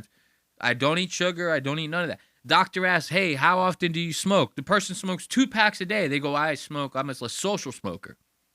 You know, I only smoke when I'm out with my friends, actually. The guy reeks of cigarettes in the office. Everyone lies to the doctor. So, dude, if it's like that big of a deal, lie to the doctor. You don't have to bring it to your job. I mean, if any of you listening show up to work tomorrow with a piss jug, right? And you tell them at work, I have to bring it in. I have to have it with me because I have to. Dude, your job is going to tell you to stay home. They're going to be like, oh, well, if that's the case, then don't come in. You're literally bringing biohazardous material into the office. Like, if you took that jug and you gave it to a shipping company, right? They would slap that thing with so many biohazard stickers, it's not even funny. That's how that shit works. You cannot just be like hauling human waste around the office just because you think the shit is sweet. So here at the office, it was bagged up. Yeah, it was bagged up. And I appreciate that. Yeah. Honestly, at home, I didn't even think about that. Yeah. Because I'm careful. There's not pee But all over Ethan it. is a clean person. I don't. He has a clean dick. I was sort of making a... Dude, wait. What? Did you guys just hear that? Good old late soundboard. Gotta love that. Dude, so Love, Hila goes, oh, yeah, you know, I didn't even notice at home. Ethan is a very clean person. And Love's rebuttal to that in the background He goes, yeah, man, this guy's got a clean dick, bro. This guy's got the cleanest dick. What? What did you just say? You said this guy has a clean dick? What? Like, I almost forgot about this. I'm, like, almost hearing this. Like, I basically might as well be hearing that for the first time right now. Yeah. Honestly, at home, I didn't even think about that. Yeah. Because I'm careful. There's not pee But all over Ethan it. is a clean person. I don't. He has a clean dick. I was sort of making a joke, but I am surprised. Yeah. He has a clean dick. Like, if that's not a soundbite from Zach, dude, I don't know what is, you know? So let's give it up for Ethan and his clean dick, you know? Gotta love Ethan and that good old clean dick, you know what I mean? So let's put on a little bit of tunes, right? And then we'll have ourselves a little bit of a smoke break before we go into the next segment. What do you guys say about that, right? I think that sounds like a swell idea. Let's see what we got on the tunes, eh? As always, I'd like to thank you for joining me on yet another wonderful episode of Lost Aux Media. Be sure to go to www.lostaux.media to stay up to date with all things Lost Aux Media. And of course, you can buy some merch if you want to support the show. Let's have ourselves a couple hits, get into a couple tunes, and then we'll jump into the next segment here on Lost Aux Media.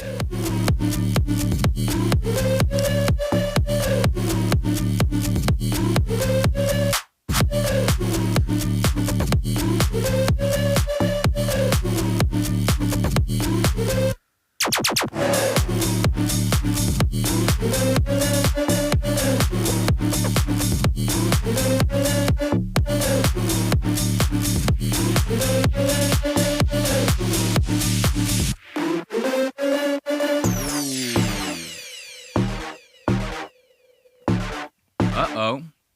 We got a little breakdown coming up. I think we got a little bit of a breakdown coming up.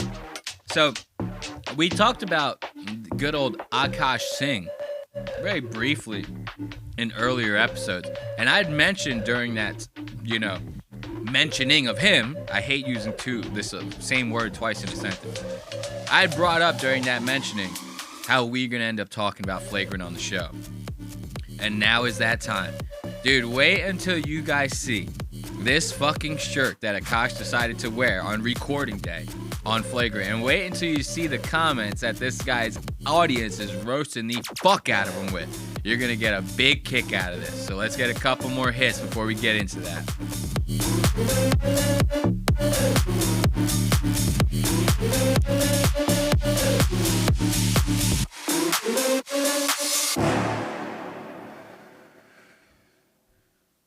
Not a bad little instrumental beat. What do we got happening next here?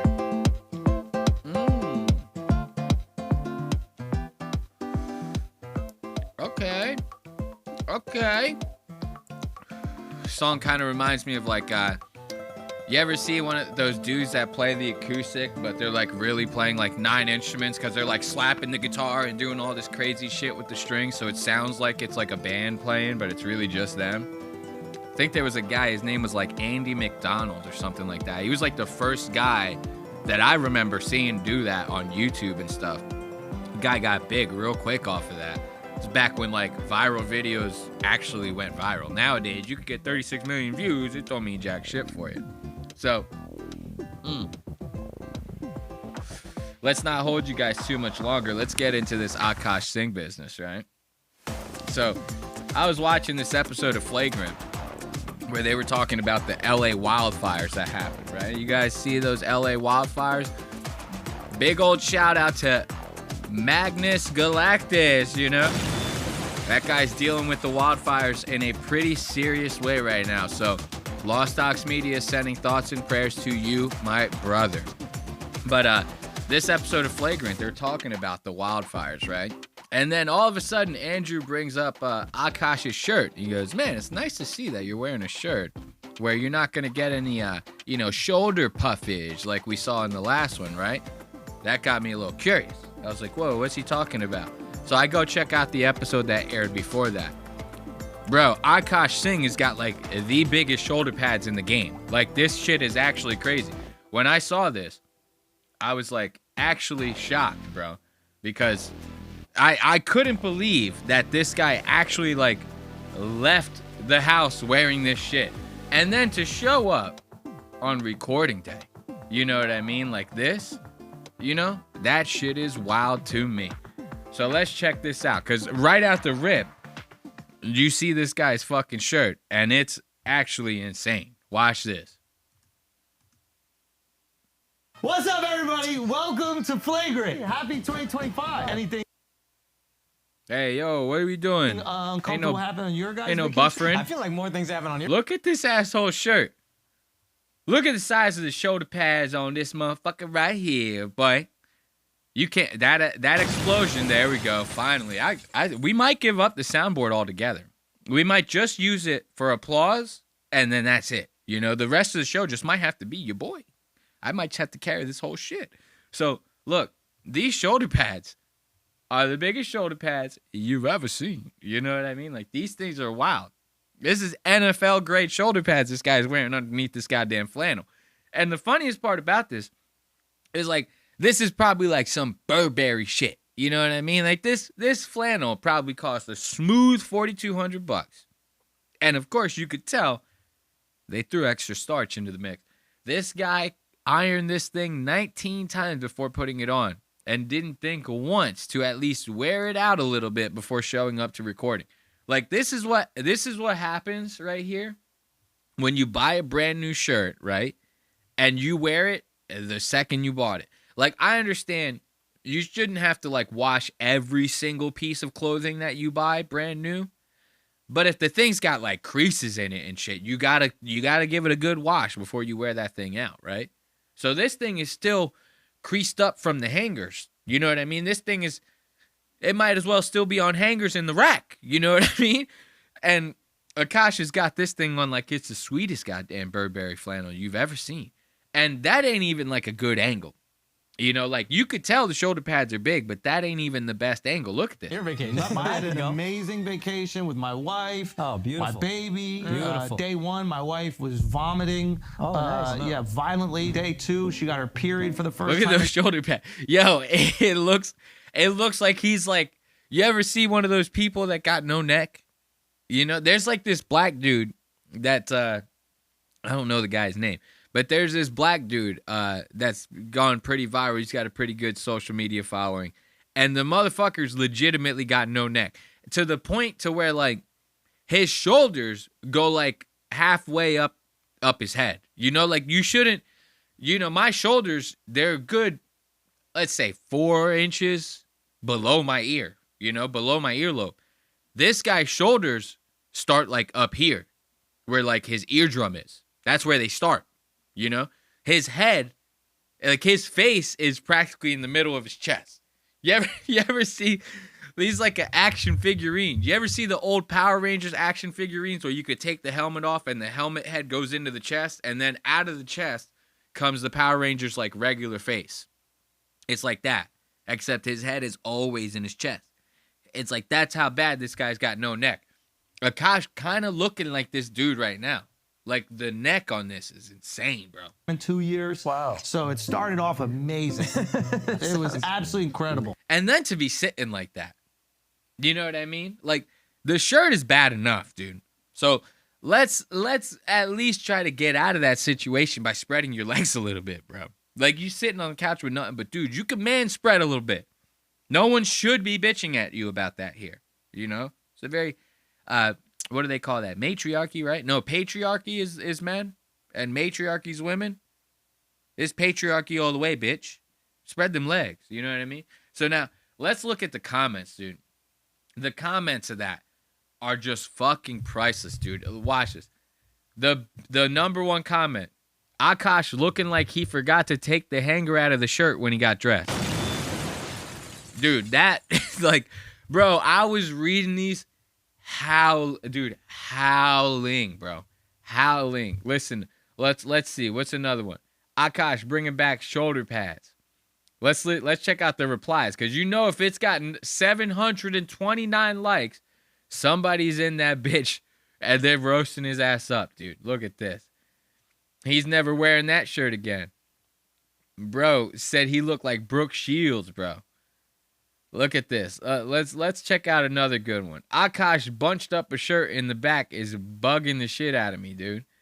Akaash is looking like one of the shrunken head guys from Beetlejuice. Yo, that one is like, how that comment doesn't have like 80,000 likes. How many views does this episode have?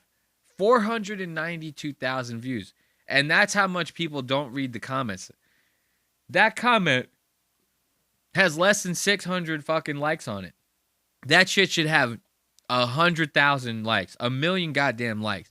As a matter of fact, I'm gonna type that into Google just so we could get a comparison on this shit, dude. Because that comment is hilarious, dude.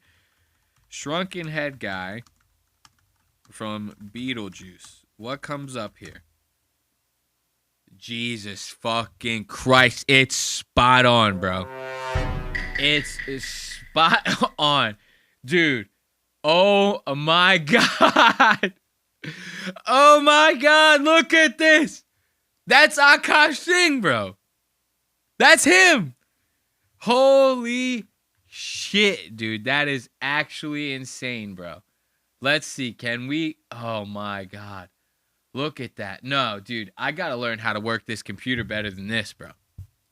Because we got, like, you can't do this to me right now. Come off of it. Yeah, there we go. Let's see if we could get a side-by-side of this, man. Look at this guy, dude. He kind of looks like him. Look at the shrunken head guy sitting next to Akaash with those shoulder pads on, bro. That shit is uncanny. Look at that. That's fucking Akaash, dude. I cannot believe that comment will be living in my head rent-free, bro. Like, for the rest of my goddamn life. And that's, that's just us having a good old laugh at Akaash, right? We got some other time codes of this Wildfire episode of Flagrant, bro.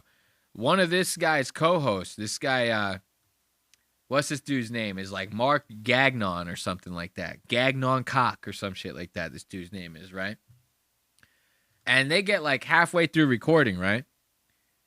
And Akaash, if you guys know anything about Flagrant, you know like these guys are meat riding the shit out of Andrew Schultz. Like Andrew says one thing that's even remotely funny. Akaash opens his mouth up so wide like he's getting ready to accept so many goddamn wieners. And then they start grabbing each other. They start bumping into each other. They start making out with each other. They get so riled up. You see the black dude. He's laughing so hard. He starts leaning over onto the white dude.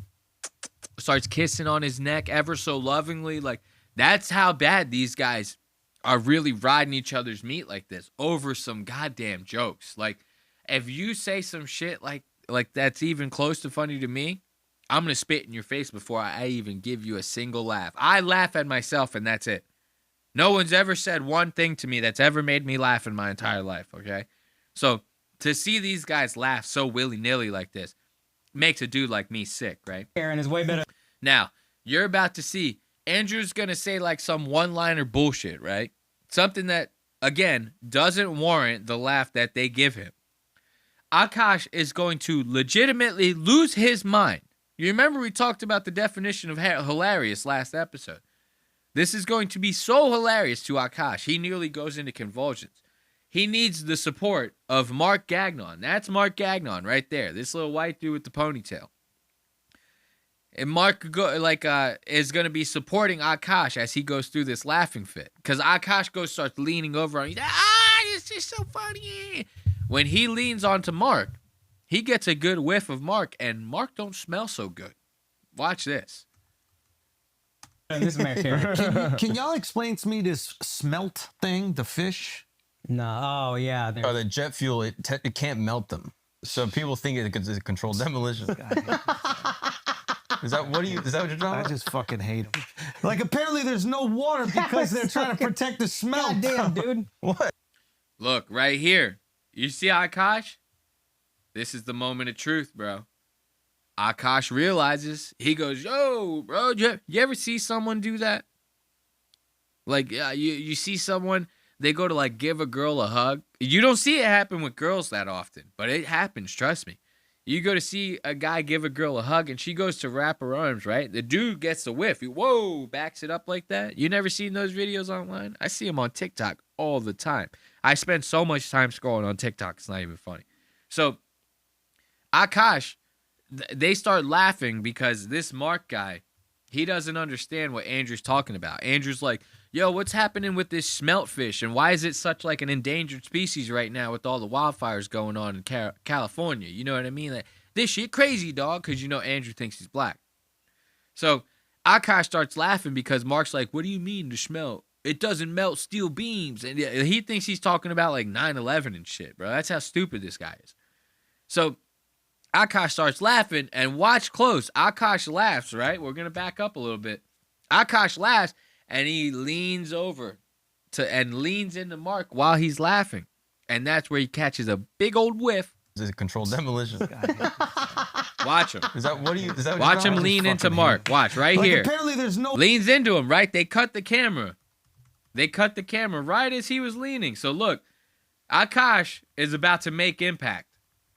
Right here, Akaash is about to make some impact, and it's about to get ugly. This is where the smell is about to take over Akaash. Watch There's this. no water because they're trying to protect the smell. Damn, dude. What? Shower. I put on deodorant. No, smell me. Smell me. Smell me. Smell me. I'm sick. I can't even laugh on you the way I want to laugh on you because you smell so horrible. No. How bad? Look, this, and he's hippied out. Like, if you look at him, you could peg a dude like this from a mile away. When you see dudes like this wearing like ill-fitting button-ups and stuff like that, open-toe sandals, the bottom of their jeans don't quite hug their ankles. Like, you shouldn't be wearing skin-tight jeans. Yeah, I get it. But like, the bottom of your jeans should not go straight down like a pipe. You know, you shouldn't be wearing Jankos. You guys remember Jankos? Those are like pipe jeans, bro. They go straight down. There's no like contour to them or nothing like that. Nothing to like fit your leg a certain way. You see a guy wearing some real wide ass fucking jeans like this. You see how wide those things are at the bottom? He's got some Birkenstocks on, and you know he ain't wearing socks. You see a guy like this, ponytail all hanging out the back. I mean, you know a dude like this smells like shit before you even walk up on him. You the way I want to laugh on you because you smell so horrible. No. How bad did he smell? You're sick, bro. Don't even touch me. Yeah, no, Yo, my the fact smell's that affected. but it goes through that. No, crazy, it bro. smell. I can't smell. Nah. I put on deodorant before specifically, bro. Come on. Nah, you've been wearing that color palette for a month. Now, this black dude right here, well, this is Al Magical, they call him. Ain't nothing magical about this. This is the whitest black dude you've ever seen. He used to be a cop too, bro. Like, he was playing on the opposite side. Man, you can't do that shit. So now watch. This dude's actually going to get a whiff of him. This dude's sinuses are clogged to all hell. But it goes through that. No, Crazy, it smell. I can't smell. Nah. I put on deodorant before specifically, bro. Come on. Nah, you've been wearing that color palette for a month. I just thought it was similar. Now, the reason why I say this is the whitest black dude you've ever seen is because any other regular brother would not have sniffed that dude's armpit like that. You ask a real motherfucker to sniff your goddamn armpit like that, you getting backhanded, son. They ain't gonna put up with that shit. So this guy, he gets a whiff of this white dude. I mean, as a black man, that's the whitest thing you could possibly do is to smell another white man's armpit. You know? You might as well be white. Types of clothing, but it's the same thing from yesterday. It was white when I bought it. I'll be honest. God. All right. So, wait, what were we just saying? So now watch. This shit's going to continue. Like, they're going to keep, dude. They're going to go on. This is like, okay, a couple minutes pass by, right? They're still talking about his smell. Then a couple more minutes pass. They still talk. All throughout the episode, they're talking about this guy's smell. Listen to this. Dem's about to be popping. No, I think the Dems are going to come back strong. Yeah. They just need somebody that's engaging. And the problem is all these people that exist within the system right now are kind of indoctrinated by the Dem policy and the Dem rhetoric. So I don't think it's going to be one of these people that we're seeing or that we've seen for the last like 8 years at least. Yeah. I think it's got to be a new voice that pops up that's a rejection of that, but isn't all the way right. Yo, what's crazy? I took a sniff of him and he just cleared my fucking sinuses. Hey, Like, smell my it. shit- Gotcha, bro. Are you good? You guys? Hey, yo, what? Bro, this guy. So, remember I told you this dude's sinuses are clogged, bro. He's not supposed to be able to smell nothing. He took a whiff of Mark, that pungent odor. It fucking knocked it all out of him. It gave him that Mucinex effect. You know what I mean? This guy can now breathe better than anyone. He can smell what people downstairs on the street are eating. He could smell the ketchup on the street hot dogs of New York City right now. He smells what Mark ate for breakfast yesterday. All because of the way Mark smells.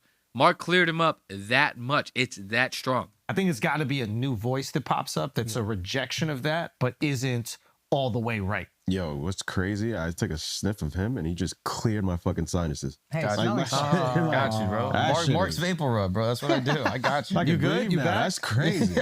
Yo, you need to bottle that up. Sell that. Sell that shit at Beef tallow. CVS, bro. Bro, That's you saw fire. Trump released the official. You need to bottle that up. That's crazy. Thinking, and I don't understand why people think like when you talk about like the grossest shit, it's funny. Like just me imagining bottling up someone's body odor is like such a disturbing thought to me. You know what I mean? Like that's crazy. So to hear you need to bottle that up, bro. Like I get you're trying to joke around, but it's like, what? Like, come on, bro. Just to have that image, it's like, come on, no way, dude. No fucking way. Now watch. They remind Mark again, dude, that he smells like shit. And watch this. No, before we even get, let's break it up a little bit. We just got done talking about how Mark smells bad twice. I want you guys to watch this. Look, Andrew, he wants to be black so goddamn bad. Like watch this. If you're not familiar with Andrew Schultz, this guy wishes he was black so much. And he, like I said, he has the whitest black dude on earth on his show right now. This guy might as well be Steve Urkel. Okay? And then the thing that really fucks Andrew's head up is he has a podcast with Charlemagne the God, right? It's called like Brilliant Idiots. I've been checking that one out too. We might be covering that one on the show sometime in the near future. So the fact that he's been doing that podcast with Charlemagne for so many years, and then Charlemagne, he starts picking up on Charlemagne's lingo. He starts hanging out with rappers because of Charlemagne. You know what I mean? Now, it's like, this guy thinks he could just get away with talking however the fuck he wants, bro. You cannot just be code switching like that and thinking the shit is cool, bro. It ain't. This thing. What do you mean? Just frat star, like W, just walking in, seeing his homie. Who? And- Barack? Yeah, right here. Yo, what's up, player? Like, that's how he greets the other president. That's fire. I didn't see that one. Guys that... Oh, hop off his dick. That's fire. A little tap to the tummy. The Diddy on Justin Bieber check. Oh, hop off his dick, bro. Hop off his goddamn dick, motherfucker. I'm telling you, if a black dude came to Andrew today and said, no, you can't actually say the N-word, this guy would be saying it all over the goddamn place. He wishes he could say it so bad, bro. So listen to that. You say that to the whitest black dude in the world, you get away with it. You say that to an average brother, yo, hop off his fucking dick like that, you bitch. You're gonna get punched in the mouth. That's some wild shit. You can't be just saying that, bro. You cannot just be saying that. Homie. Who? And- Barack? Yeah, right here. Yo, what's up, player? Like, that's how he greets the other president. That's fire. I didn't see that one. Guys that... Oh, hop off his dick. That's fire. A little tap to the tummy. The Diddy on Justin Bieber check. That's fire. Yo, hop off his dick. Son, that's You're gonna be fire. saying the same shit about Trump 10 years from now. He was actually kind of I cool. mean, if he did it with some sweat. So now look, I paused it right in the middle. Andrew just gets done pulling out a Zin, right? Out of one of Mark's packets of Zin, bro. and he's tossing it back to Mark. All these guys are obsessed with Zin. If you were paying attention in the last episode when we talked about Protect Our Parks, opening shot of the episode, you see it's all four of them. Just Jamie's wide shot, right? You see Joe and Mark on the left. You see Shane and Ari on the right. If you look at Joe's portion of the table, bro, there's like, I'm not even kidding. There might be like 17 different fucking Zin packets on his table. Right in the opening shot of the episode. So many Zins. These guys are obsessed with them. Brendan Schwabe, dude, Brendan Schwabe will pack like eight Zins in his mouth at one time. Things are like 6 milligrams a piece, bro. This guy's practically rolling around with like a pack of cigarettes in his mouth. You know what I mean? These guys are crazy. And you think about it, to put that many in your mouth, you're like squirreling them away in your cheeks and shit. At what point does that become ridiculous? You know? At what point is it too much? You start doing childish shit. Like, I used to try to like chew as much gum as I possibly could when I was a kid. You know? You throw in 9 Zins in your mouth like this, you're losing touch. Now watch, Andrew, he's going to throw this pack of Zin back. Wait until you see how Andrew packs the Zin in his mouth. You would think, you get a Zin, right? You think like somebody's just gonna like, okay, they put it in their lip, that's it. End of story, it's done. It's in there. Okay, your lips protruding out a little bit. Who gives a fuck? You got the Zin in there, you looked cool when you were doing it, and life moves on. Wait until you see Andrew shove his fist all the way down the back of his throat to put this Zin in his mouth. Watch this. Swag, that was a little swag with him. He was like, yo, what's up, my nigga? Like, he kept him Watch. That's exactly what it was. He said it like in his they've head. just been hanging out. Don't pay attention to that. Because like him and fucking with the wife, they hang out all the time. Watch. That would be the best part about being president. What? Buying TikTok? Nope. After being Jesus fucking Christ, my dude. What do you do?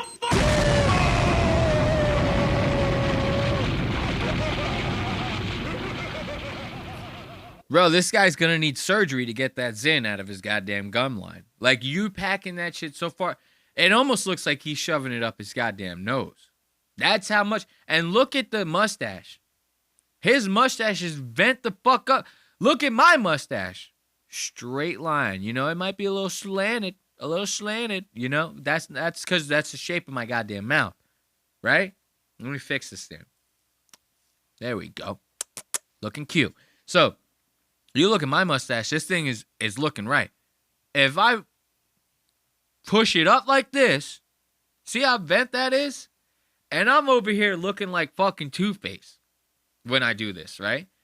Andrew's fucking, what are you doing? You shoving your whole fist all the way, Andrew's deep throating his fist right now just to get his in the back of his throat. All that for 6 milligrams, bro.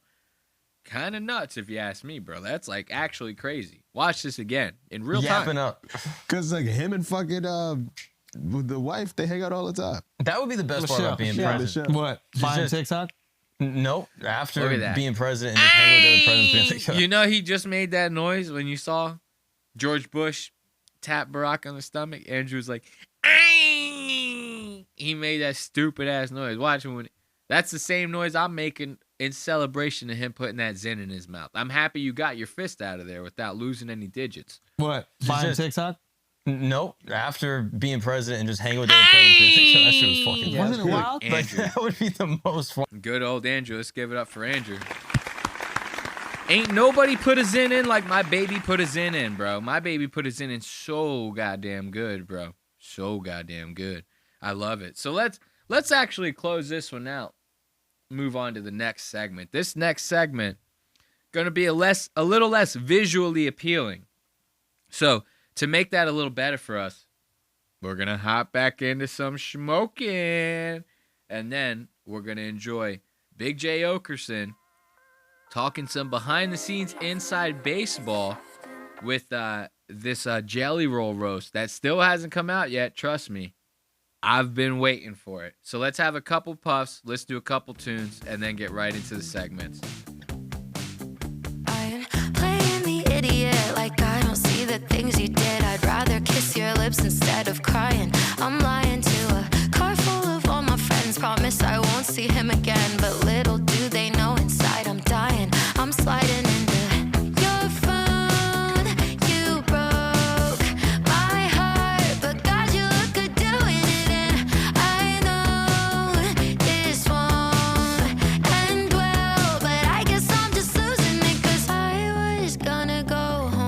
myself in my bed. Instead, I took a detour into yours. Oh, what a big mess. Guess I was just bored of common sense. I can't find it anymore. I took a detour into yours. Swear I couldn't be more over you, but it's a lie. It's just a detour into yours. Swear I'm gonna be more over you in my next life. Don't know what happened, 'cause 1 second I was at the club, the next I was the picture of a fool. But you're so cool. I don't know what it is, but call me gay. Lately, I've been really into like bands with girl singers. You know what I mean? I'm all about it. Churches, Charlie XCX, you know, Paramore, the whole nine. Really into girl bands lately. And this Jane and the Boy is no exception.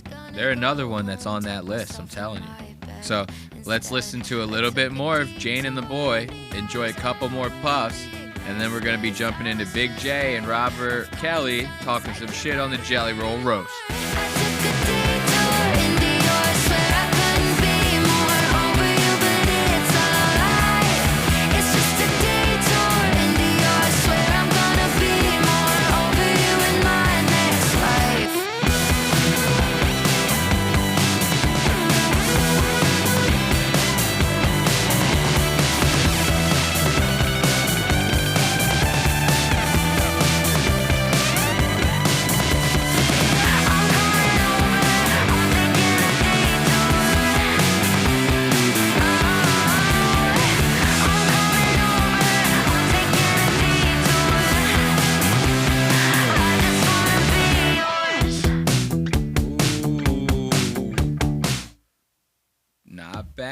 Not bad at all, if you ask me.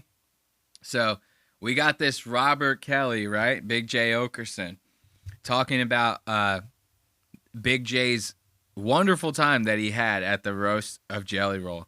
Now, this is all coming from The Bonfire. It's a podcast hosted by Big J and Robert.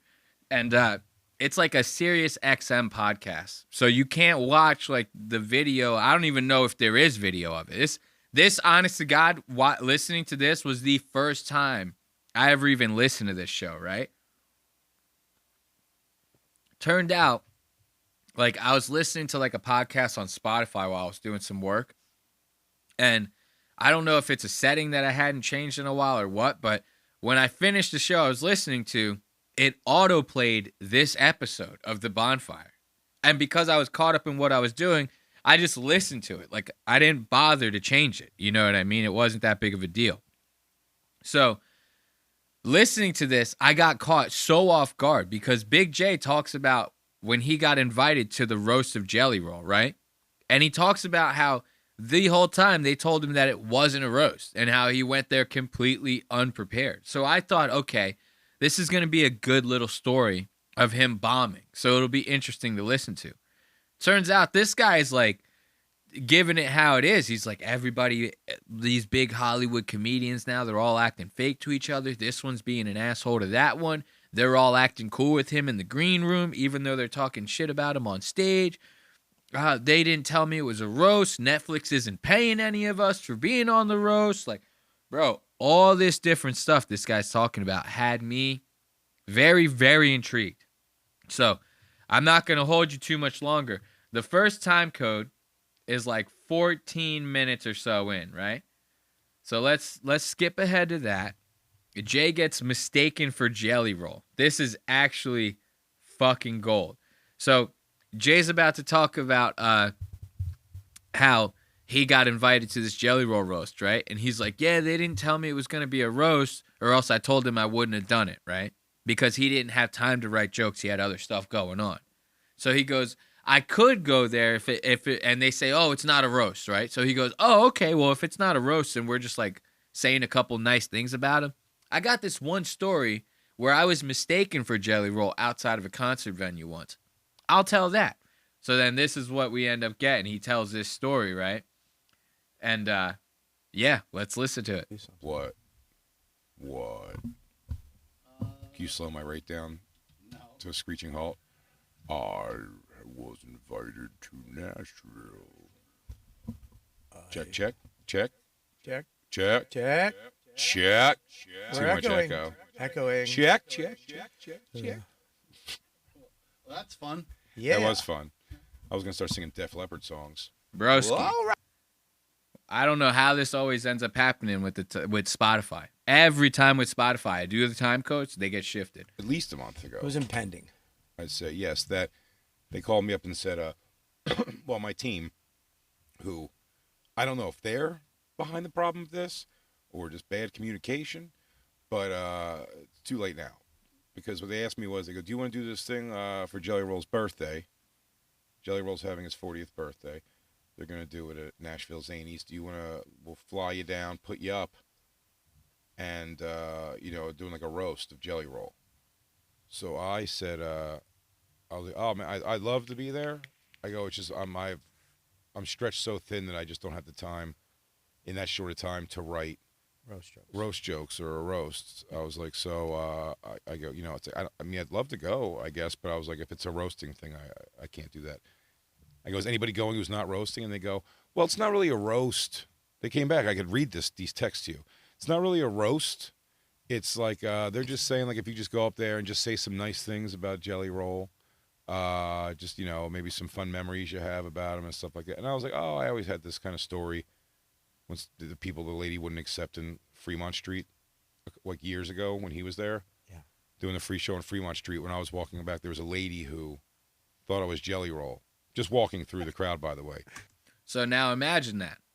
Imagine you're that big of a fat fuck, right? That, like, just because of how fat you are, somebody goes, hey, aren't you like the fattest fucking country star who's ever lived? Like, ain't that you? You're that Jelly Roll guy, right? Like, I'd be fucked up. Like, if I even close to resembled Jelly Roll, that would have me so fucked up, dude. If somebody legitimately asked me that. Dude, I used to have long hair. Like, my hair's curly. People don't realize that. I'm Puerto Rican, bro. My hair's curly as fuck. I do my hair for the show. It's easier to manage for recording. That being said, I used to have long locks all the way past my chest, baby. And they were curly-ass hair, bro. And when I did, a bunch of people used to always say I looked like Post Malone. Like, some people might take that as a compliment because Post Malone's famous. Post Malone is the ugliest son of a bitch I've ever seen in my entire life. Okay? So for anybody to say that you look like Post Malone, trust me, it's not a compliment. No matter how much that person telling you even thinks they mean it as a compliment, it ain't a compliment. You should never take it as a compliment. So for Big J to sit here and go, yeah, man, I was going to tell this story at this Jelly Roll thing because it's not a roast. And it was about how I was walking out this venue, bro, and like this girl thought I was Jelly Roll just because I was a fat fuck. Like, that's fucking heartbreaking. Like, if somebody mistaken me for Jelly Roll, if somebody mistaken me for Big J, I'd be upset. I'd be like, yo, bro, chill. I'm not that fucking big. I was like, oh, I always had this kind of story.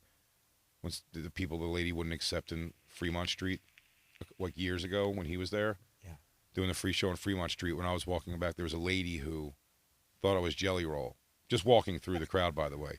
And I explained to her several times that I'm not. And I don't have any face tattoos, but she wouldn't accept it. So eventually I had to just acknowledge remembering her and her sister from that show in Alabama that one time. Eventually I had to just sing a song for her. I'd have to sing, but I had to take pictures with her, and she's going to show a lot of people, and they're going to be like, that's not Jelly Roll. And it's like, you know what? He did tell me that 17 times before I would. She started doing like it's fine, I'm not going to blow up your spot. I'm like, my spot would be blown up. I'm on Fremont Street, and I'd be performing on that stage in 5 minutes. She's like Jelly Roll. Dude, these guys always use the oldest pictures of themselves for this type of shit. Just walking I'll tell you around. right now, Big J and Robert Kelly, they don't look anything like that anymore. I'll tell you that. Robert Kelly he looks like you almost can't age if you look like that. Like, you're going to always look like a thumb. You're just going to look like a more wrinkled thumb. You know what I mean? So you ain't going to look a whole lot different. You're just going to get older. You know, that's pretty much all that's going to happen. So now, listen, Jay finally gets told that this is a roast, bro. Like, after days of people being like, no, it's not a roast. You could just come up there. We're just going to tell a couple stories. You know what I mean? It's going to be like a little fun thing, like a dinner party, you know? He meets the comedians the day before it happens. He flies into there. They all go, what are you talking? We all got lists of like people to write jokes about because it's a roast. What are you saying? You don't. That's how fucked up they. Either Netflix don't respect this guy, or he has the shittiest team in comedy. Like you got to get this shit together, dude. I mean, if Jelly Roll committed a crime, tattoos. you would get stopped by the police at some point. Jelly Roll called me his goal weight though, which felt nice. Nice. Nice. He looks good, but he's lost weight. He's lost like 100 pounds. Pretty wild. Yeah. No surgery, I don't think. Maybe Ozempic and stuff. Ozempic. But no. 100% Ozempic. He should. If he's not, why not? All right, bro. These time codes getting shifted. It's fucking this segment up. I could probably just go off the cuff, like fucking around with Kid Rock or something. You know, whatever it is. Sure. I go, yeah, if it's just going up there and talking, everyone's going to go up there and just give like fucking little, like, you know, grab the microphone in a wedding things. Like, these guys are so cool and they've been so good to me and Jelly Rolls. I thought we were going to do that. The day before I fly out there, they go, are you ready for the roast? And I go, I heard it's not really a roast. And they go, no, it's definitely 100% a roast. Like, comics are telling me this now. I go, no, I know. I mean, I think some people are going to roast, but I didn't even get, like, there's not a list of people that there is, like, so it's not a roast. There's been nothing to write for a roast other than Jelly Roll. And they go, no, man, there's like a whole list that was. So the day before, they sent me a list of comics. Thank God I didn't just start writing. Now, see, here's the thing. If that happens, right? Like, how do you not just call someone from Netflix or like your agent to get somebody's number? Like, you got to understand, these agents, bro, they work for you. You don't work for them, bro. So, like, if they have Netflix's number, I'm calling the agent. I'm going to go, hey, the guy that you got at Netflix, give me the number. If you don't, you're fired, okay? Because I want to talk to him. Because obviously, somebody's mixing up some information here. I'm getting comedians telling me that it's a roast. I'm getting you telling me it's not a roast. I have no jokes written. I'm going to go up there and eat shit, bro. Like, you can't do this to me. And Netflix is filming it? What are you, nuts? Now, listen to this. I thought this was kind of crazy. The last time there was a big Netflix roast, it was a roast of Tom Brady, right? They don't put Jay anywhere near that shit. They bring in, like, Bert Kreischer, Tom Segura, you know, all the big names. Tony Hinchcliffe snuck a little set in there. Meh, you know? Got a lot of big wigs up in that bitch, right? Now, Bert got a lot of flack online, and Tom Segura, actually, both of them together, got a lot of shit because both of their sets were, like, phoned in. They both, like, they got, like, a little bit of laughs, but it was, like, kind of a bomb of a set, comparatively speaking, with those two guys, because those two are supposed to be, like, arena-selling juggernauts in comedy, right? I use that phrase a lot, juggernauts, because that's how these guys see themselves. So now, Jay's about to start talking about how he had no jokes written, and he didn't know what to do. Bert Kreischer had a whole fucking team of writers to write his jokes for him. So Bert's getting up on stage. The only job he has at that point is to just perform. You're not writing the jokes, nothing. All you got to do is get up there and sell it. You know what I mean? And he can't. How the fuck you have people online tearing your sets apart about how they're phoned the fuck in, and you have a team of writers, bro, to write these jokes for you? That's crazy to me. Like a roast. Even though they told you it was a roast? Even though the roast king, what's it? The roasting guy, Tony Hinchcliffe, is going? Just found out he was there the day before. Oh, you didn't know he was going until the day before? I didn't know anybody else who was there, with the exception of Josh. Josh also knew it was a roast. I didn't talk to Josh about it. Josh had 85 pages in front of him written. That's the other thing when I get there. So when I get to this thing. Well, song roasts are longer. Well, he wrote a song, and then no, he did a song first. In the first part I heard of the show. you used to be fat. Now you ain't. He opened the show. He opened the show with a song, with a parody song he did, and then no, he did good. He did very good. And then he roasted in the actual roast. But here's the thing. My point is, it still sounds like it's very casual. But then when I get there, and that afternoon I did Something's Burning with Bert. Ooh. And he goes, are you memorizing your roast jokes? Did you have? Remember we talked about that episode. We just covered that episode last episode, right? Of Something's Burning. where Bert is burping in his hand. He's dipping into the he's farting in his wife's face. Mark Norman's snorting coke on the fucking countertop. Big J's the only one who's in there like, yo, is Bert gonna wash his hands before we eat that hot chicken, bro? So Jay got in, flew into where the roast was happening, had to do Something's Burning, then right from Something's Burning had to go to the roast, and everyone's asking him if he's writing yet for the roast. Like, how, if you heard it once, if I would have just heard a whiff of people being like, no, I think it's still a roast, I would not assume that I had the pertinent information, especially if I was Big J. Like, you have to have some sort of self-awareness. You know that you're not like Netflix Golden Boy or nothing like that. You're not Joe Rogan, so they don't give a fuck. You get a little bit of missed information and make an ass out of yourself. They just go, oh, well, we just won't hire him again. He flunked the test. Sorry, you failed. So you got to like put that shit together. You still haven't wrote anything. I would have been writing on the plane, bro, on the way to Something's Burning. I have like papers you're going to bring up, and I go, no, it's not that involved, I don't think, is it? And he's like, oh, everyone's been writing. He employed people to write for him. Like, he had a writer. There was a staff of writers who wrote for certain people. Shocker. Ooh. I am shocked. Bananas. Wait a minute. Bert hired people to write for him? What the fuck? Oh. I imagine. Well, yeah. I imagine Bobby Kelly. You know what, dude? He's got Bert Kreischer. He's writing jokes for you. You know what, dude? This guy, dude. He's writing jokes. He can't even write his own jokes, dude. What a shocker. Bert Kreischer had jokes written for him. I thought that was great. And he's like, oh, everyone's been writing. He employed people to write for him. Like, he had a writer. There was a staff of writers who wrote for certain people. Shocker. I am shocked. Bananas. Wait a minute. Bert hired people to write for him? Well, yeah. Almost everybody does. Listen to Big J trying to suck a dick, dude. Almost everybody does. Okay, almost everybody does. You literally told your agent, I can't do the roast because I won't do anybody else's jokes and I don't have time to write my own. So what, are you like the only real comedian in the game? If Dave Attell was to do the roast, you think Dave Attell would hire comedians? Or hire these joke writers, huh? Think Dave Chappelle would hire whatever awesome comedian named Dave? You think they would all hire fucking writers, huh? Bert Kreischer and Tom Segura hiring writers? Charging fucking $250 for arena tickets? Fuck these guys, dude. Listening to that is so funny, dude. Listening to Robert go, shocker, Bert Kreischer hired guys. You know what, dude? He had a writer. There was a staff of writers who wrote for certain people. Shocker. I am shocked. Bananas. Wait a minute. Bert hired people to write for him? Well, yeah.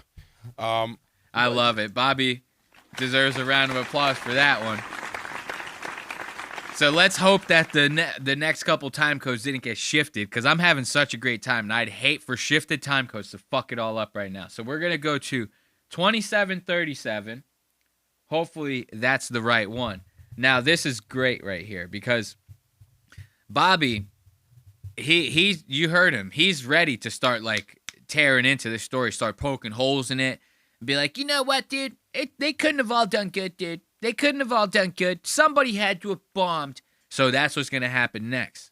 Then you saw Big J. He's like, no, everybody hires writers. He's like trying to suck dick here, right? So Bobby's going to ask Big J. He goes, who bombed? Who bombed? I want to know who bombed. You know what, dude? I want to know who bombed, dude. And Big J, of course, is going to keep trying to glob cock and go, no, everybody did great. It was all great. Everybody did great. It was a roasted jelly roll. And basically, photos of Robbie Prague taken in the butt. Well, I'll tell you what's great about it. Yo, we got fucked up photos of Robbie. Of when course. He told, and then we didn't want to tell you for a week because we begged. We did everything possible, and they still just were not interested whatsoever. We used Pretty Please, and that didn't work. Pretty Please. We tried to bribe them. They said, we don't like it. Look, I'll give you some context. The shifted time code, it's fucking this up, but that's actually kind of funny what they just talked about. Big J tried to sell 2 comedy specials to Netflix. At first, Netflix wouldn't even fucking have meetings with him to watch it, right? His agent convinces Netflix to have a meeting. Netflix goes, okay, we'll watch it, right? They leave him hanging for a couple weeks. Big J's like calling his agent like, yo, what's going on, bro? So his agent goes, hey, man, don't even worry, bro. Because if Netflix doesn't like it, they owe us some favors. So they're going to have to put it up no matter what. Dude, they're still like, and that's what they're making the jokes. Oh, they got naked pictures of the executive at Netflix. Is that what they owe them at Netflix, right? Now, here's the kicker. His agent said, hey, man, don't worry about it, because even if they don't like it, we're still going to get it up because they owe us one. Netflix still said no. Netflix still said no to both of them. So that's why Jay's making that joke. He goes, we watched it. We don't like it. So he's like sitting there talking shit about this, right? Now they're going to start talking about the performances, and this is where Robert's going to be like, who bombed? They had IOUs like Bobby gave out Pivens, and it didn't do any good. It did nothing. You should have. They were like, look, they almost assured, they were like, look, if you don't get this on. Oh, right. Truth. Who took off? Told her the truth before I got home. She had to ask. Who took off? Oh, good job. I want to know. Christine's giving me, shaking her head no exactly. to me. She's going, because you came home and told her the truth. I want to know. I came home. The truth. Who took off? Told her the truth before I got home. She had to ask. See? So now Big J's going, Robert's like, who bombed? I want to know who bombed, because you told your wife when you got home. And Big J's like, but when I got home, he's like, I called her as soon as I could to tell her who did shitty, right? So now Big J's telling the truth. And then he's going to start S-ing some D. What the fuck is this? Took a hot one. I'm a stand-up, too. I've been in these situations. You want to put your friend in this position right I would put... Yes. No. Yes. No. What does it rhyme with? Dude, it was yonder bags. What does it rhyme with? Huh? So no, this wasn't filmed at all. It was extremely filmed. So this will be out. I don't know. We weren't given any money, and I didn't know it was a roast. I can't wait for this to be on Netflix. This is the favor you fucking... This is it. Now, that's insane, right? To think Netflix puts you through all this bullshit, right? And they didn't give any of them money. Here's the thing. They didn't give Jay money. They gave these guys money. You think Bert Kreischer is going to do some just random bullshit Netflix event and not get any money from Netflix? That's not happening. A lot of these other comedians, they had this dude, they're going to talk about him a little later. They had this dude, Cole Hauser. Apparently, he's like one of the actors from like Yellowstone or some shit. Super popular show right now. That guy was there. You think he went and didn't get paid from Netflix? You think that guy gives a fuck about Jelly Roll that much? Right? That was crazy to me when I heard that. So Robert is sitting there trying to extract this information out of him. He's like, I don't know, man. Netflix didn't even fucking pay us to do it. So no, this wasn't filmed at all. It was extremely filmed. So this will be out. I don't know. We weren't given any money, and I didn't know it was a roast. I can't wait for this to be on Netflix. This is the favor you fucking... This is it? This is the favor? This is the favor. All right, what about the roast? We'll take the roast of Jelly Roll. So everybody did great. Yep. Look at me. Look at me. Look in my eyes. What? Everybody did great. Everybody. Look at me. Stay with me. Everybody did great.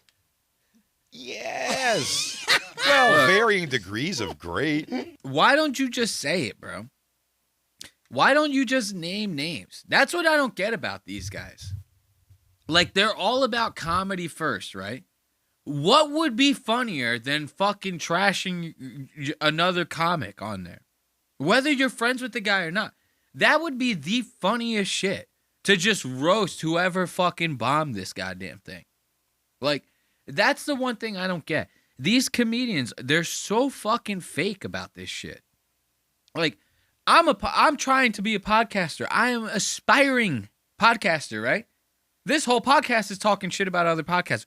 Well, I'm not gonna like talk shit because I'm like scared to go to like some podcaster Comic-Con type event and run into one of these. Who cares? Who cares? Name names, dude. Like when I hear this shit, I'm like, it makes me want to choke Big J and be like, dude, you're not that big of, you cannot be that big of a pussy coming from New York. That you don't want to just say, name the names. What, you scared you're not going to get an opportunity? Netflix ain't picking it up, bro. Like, so, obviously, nobody's here to scratch your back. Live in your gas digital world with Louis J. Gomez, Legion of Skanks, so fucking Bonfire, you know what, dude? And you do all that, and everyone else can go fuck themselves. Start naming names, dude. What are you scared that they're not going to want to come on Legion of Skanks, dude? If the show is that good, they'll come anyway. I promise you. If the show is that good, they'll come anyway. All right? Even Ethan Klein's haters still watch his show. As much as I hate to say it, I'm still watching an episode. I still count as a view. So, I mean, think about it. You could say the names, bro. You don't have to be this big of a bitch about it. Yeah. Some people did terrible great. Where's Chris's face? I can't see your face. Never did great. So everybody was awesome. So what a fun time. Hey Jay, did everybody do great? Yes. Wait, let me think of everybody. Oh, wait. No, even they did. Nope, everybody did great. Listen to that, dude. I can't even listen to that anymore. It's too fucking fake, bro. You can't be doing that. You can't have this like everybody did great. Everybody, bro, just name the names, dude. Nobody gives a shit. Nobody wants to hear all that, bro. I want to hear names or I don't want to hear it at all. So, remember I told you guys about this Cole Hauser guy, right? How this dude from Yellowstone was at the roast and how I was telling you guys about how he was like being a dick. I thought I mentioned that earlier. If not, I'm mentioning it now.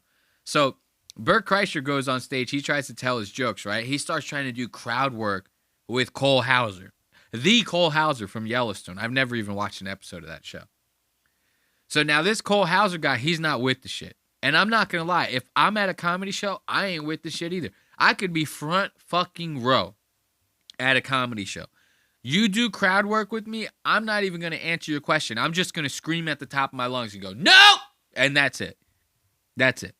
I'll make the biggest scene to fucking throw you off your axis just to fuck you up, just to see how you react to it. I do not want to be part of your show. You know, that's not what I signed up for. Did you call me before the act to consult with me to tell me that you were going to make me part of the show? Do I get a cut of the fucking ticket sales? Right? Do I get any of that? No. So I don't want to be part of the fucking show. Don't do crowd work with me. So I'm on Cole Hauser's side with this one. Bert Kreischer can go fuck himself. But because of that interaction with Bert, all the other comics on stage are like, yo, bro, like, what's this fucking Hollywood dude's problem? Yo, is Cole Hauser being a fucking cunt right now, bro? Like, this shit ain't cool. And Big J, he catches on to that. Big J's like, yeah, this guy was being a real cunt. Then he talks about how after the show, everyone in the back green room's trying to be like best friends with Cole Hauser. How all these big Hollywood comedians, that's just like the fake LA lifestyle that they live. That they all talk shit. Even Bert, who got the ass end of the shit stick from Cole Hauser, said, oh, no, I'll just, me and him will be like best friends. I'll win him over, you know? Bro, I tell that guy to go fuck. You're rich and famous. You don't need more friends, bro. You don't have to be like that. There's something about that speaks to your character, that you are that broken, that you could be rich, famous, and have your own network of people, resources, everything you need, and you still give a shit about what other people think about it. That's crazy, bro. That's actually crazy to me. So let's go to 40 minutes and, 40 minutes and 25 seconds, right? And of course, this time code's going to be off. So I'm actually going to go to like 41 minutes, right? Big J is going to start talking about this mentality, how everyone's best friends, how they're doing the roast. Tony Hinchcliffe gets on stage. He goes, Jelly Roll's my best friend. And then he brings on Adam Ray. Adam Ray's my best friend. And then Adam Ray brings someone on. He goes, this person's my best friend. You all just met each other that day. Wait, it's not even true what I said. It's true. It's not even true what I said. Oh, thank God. First of all, I'm rooting for her in every episode to fuck somebody else now. First of all, Rip's being ripped. He's not being ripped. He's in the balcony. No, he's being not. ripped. He's not wearing a cowboy hat. Rip is the name of the character that Cole Hauser plays on Yellowstone or whatever, just to give you guys context for that. Being a drunk jerk off in a balcony of a fucking roast that I didn't know was a roast. First of all, you got a guy with mittens and fingernail polish and a shirtless fatso fucking with you as Rip. You say, hey, I'm down the road a piece. You want to deal with this. Other than that, do your little thing. Fuck that. He could suck a dick. Nah, he's fucking Fuck Cole awesome. Hauser. But let me I tell hope you. he got on a horse when he was done. Now, if I can give you some funny about there's a great joke that Metzger made about me on the roast he did of me years ago at the Creek. It was I know what he's talking about it, but it was funny. He goes, he always thought I was a little bit retarded because how fast from meeting him that I said that it was my best friend Kurt, which is like he's like a special needs kid or something, and which is pretty funny. But what that actually is a very Hollywood, that like Austin Hollywood, like the big dogs like scene. I mean, how many of them say they're best? Jelly Roll included, by the way. I'm not throwing people under the bus. I'm just like, could these relationships be this emotionally deep yet? Like when Bert was up there, Jelly Roll, you and Bunny, his wife, you and Bunny. Bunny and Leanne have become best friends, and I'm happy to say that the four of us are all best friends. And then Jelly Roll said that Tony Hinchcliffe was his best friend, and Tony said he was his best friend. And then Chris Porter and the guy that he sang with were both his best friends. And Chris Porter's his best friend because he's best friends with the other guy. And if Chris is best friends with him, I guess they're all best friends. And this was said. What the fuck? Bro, like, listening to that, that's like watching, like, Charlie Day and It's Always Sunny try to solve a mystery. He has like the cork board with all the red fucking yarn going to different pictures and stuff. Like, everyone's best friends. And you need a diagram like that to keep track of it all. This is what I'm talking about. This is like that fake bullshit. None of these guys are best friends with each other. And Robert says it right after. He goes, yeah, they're best friends until the fucking fame wears off. You know what I'm saying there, pal? You know what I'm saying there, big dog? You know? And it's funny because I talk about this shit all the time. It's every time we talk about Kill Tony, right? What do I say during his intros? Every single time he gets ready to introduce the guest panelists, he goes, this is the funniest, one of the funniest comedians alive today. Every single one of them's the funniest comedian alive. Every single one of them. What does that make you? Are you also the funniest comedian alive? Every single time. You say that enough, and it takes the weight out of it. Think of it like this. If your significant other, if you're a guy, girlfriend, if you're a girl, boyfriend, and that's the way we like it in Trump's America, right? Two genders. So think about if your significant other all of a sudden comes to you and starts saying, I love you every 5 seconds. Every 5 seconds. You're just sitting on the couch. They turn around, I love you. Every time you turn around, they're saying the shit again to you, right? The word would start to lose weight. Those words, that phrase would start to lose weight with you. It would start to lose so much weight that you would probably get suspicious. You'd be like, why are they saying this so much to me now? Did they cheat on me or something? Did they do something that's making them feel guilty? Are they lying to me? Do they actually not love me? This is kind of the same concept you think about.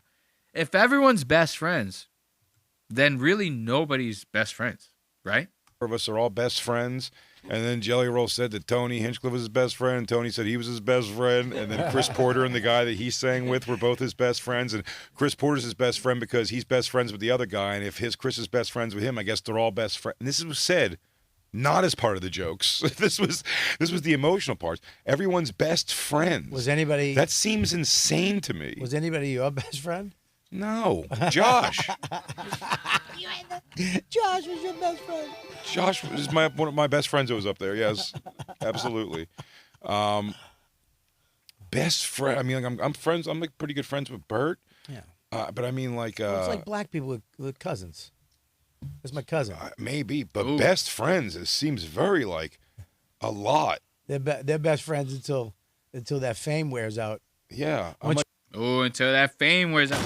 See, there's some truth to that. Like, none of these guys are going to want to be friends with you once the fame runs out. Like, when that well runs dry, all of them are going to run for the hills. I'll tell you that right now. You see that with everyone. I mean, dude, Diddy gets caught with his shit, And Beyonce changes her last name. That she doesn't even want to be part of her husband, and he's just friends with the goddamn guy. You know what I mean? Like, the whole ecosystem gets fucked up. One of these guys gets caught or the fame runs out. It's over for you, bro. You think that you're best friends. You ain't best friends with nobody, okay? I'm going to tell you that right now. Nobody is best friends with anybody. And listen to this. We're going to end this segment on this time code, and then we're going to jump into Impulsive. This is so funny. Robert Kelly talks about how he tried to get chummy like this with someone that was just an acquaintance that he thought he was better friends with than he actually was. It was comedian Nate Bargatze. You remember? Ethan Klein didn't know who Nate Bargatze is. What'd they call him? Nate Bargatze. Nate Bargatze. That's who. So Robert Kelly, he's talking about how he had Nate Bargatze on his podcast like a couple different times, right? You Know What, Dude is the name of Robert Kelly's podcast. You know what, dude? And he had Nate Bargatze on the podcast, dude. And he thought he was like better friends with them than he really was, right? So he's like calling Nate and like trying to text Nate and shit. Nate's not answering him. So he finally leaves Nate a voicemail. He goes, "Yeah, man, what's up, dude? You fucking too big now to fucking be cool with your friends, bro?" Nate calls him back and it's like, "Bro, we ain't friends." Straight up fucking calls him like, "I don't even know you like that, dog. Like, fuck you." There you go, soundboard. Listen to this. Like, shouldn't best friends? I should ask them all. I go, "Hey, what's everybody's middle name?" Yeah, you should have. I should. Oh my god, I didn't realize everybody here was such best friends. What's everybody's middle name? I'm curious because I know the best middle name of my best friends. I remember Nate did that to me one time. He used to be on YKWd back in the day before he blew up, and I remember he blew up, not as big as he is now, but I think Fallon kind of took him under his wing, Mm-hmm. and I called him up, and he didn't answer, and I left a message. I was like, "Oh, you're fucking too big now to call me up. I've been fucking your friend for a long time, blah, blah, blah. You think you're a big shot now?" Busting his balls. He called me back. He goes, "Bobby, what's up?" I go, "What the fuck? You can't call me?" He goes, "Yo, imagine that." Because that's what's funny about it. Bobby's giving you his side of the story, but when you hear this kind of story, you don't think about like the other side of it, right? Picture Nate just living his life. Like he's not even thinking about this at all. And then you just get a text message from what to you is a random fucking person going, "Oh, what, dude? We're not fucking cool no more, dude? You just gonna leave me like that, dude? You get all fucking big and famous, bruh? And we're not friends like that, dude?" You know, like, I'd be like, "What the fuck is this?" So he sends him this message. Nate calls him back, calls him out immediately. Listen to this. And I left a message. I was like, "Oh, you're fucking too big now to call me up. I've been fucking your friend for a long time, blah, blah, blah. You think you're a big shot now?" Busting his balls. He called me back. He goes, "Bobby, what's up?" I go, "What the fuck? You can't call me?" He goes, "Bobby."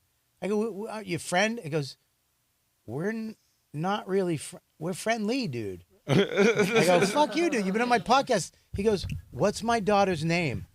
And I hung up. Oh, look. What's my daughter's name? That's what. If I was ever one of if I was one of those comedians that goes on Tony Hinchcliffe, I'd be like, "Oh, I'm the funniest comedian ever. What's my best joke? Tell me your favorite joke that I got."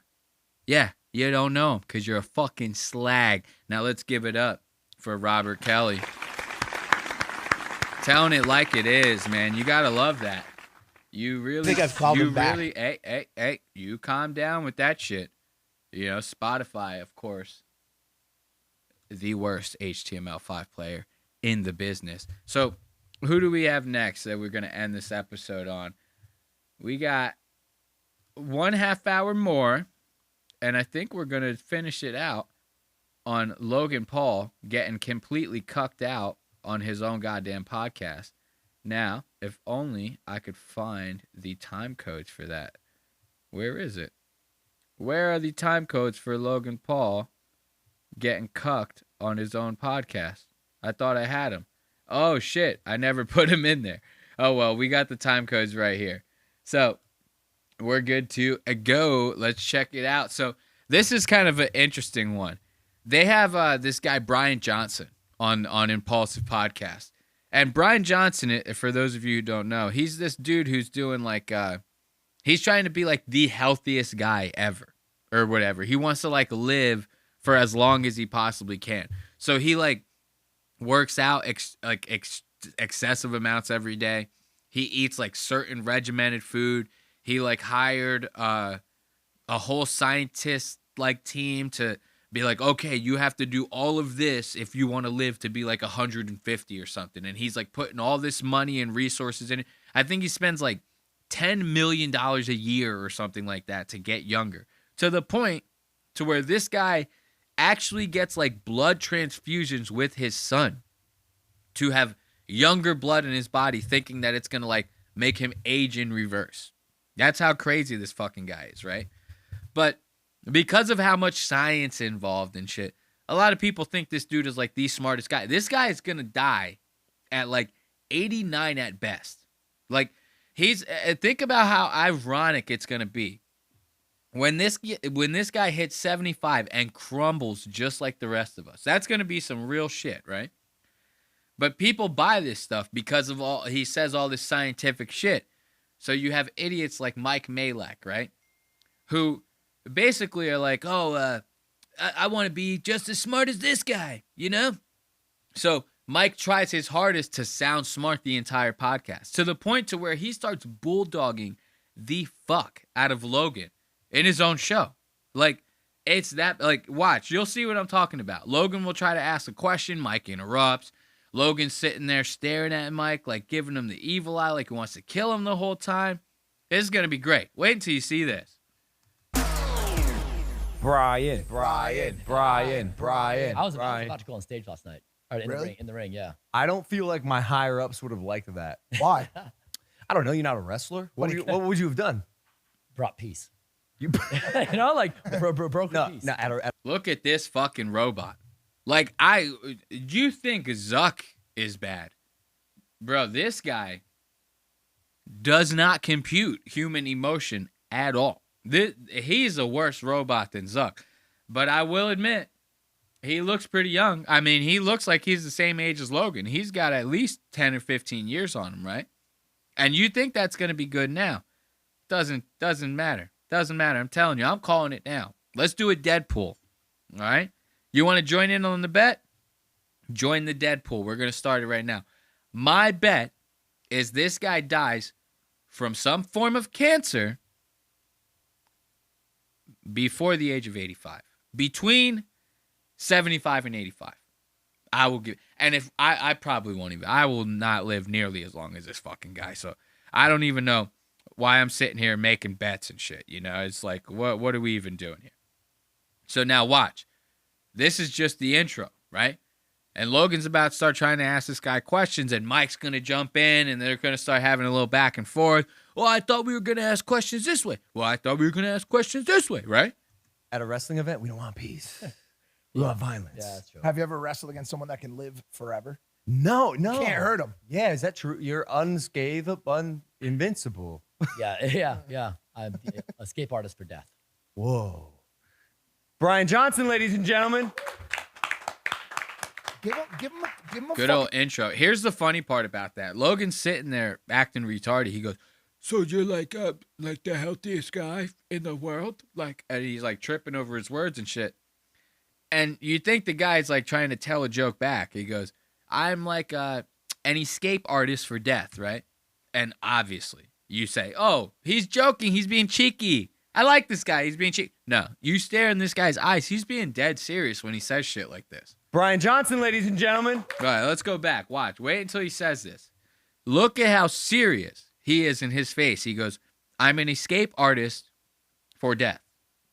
Is that true? You're unscathed, invincible. Yeah. I'm the escape artist for death. Whoa.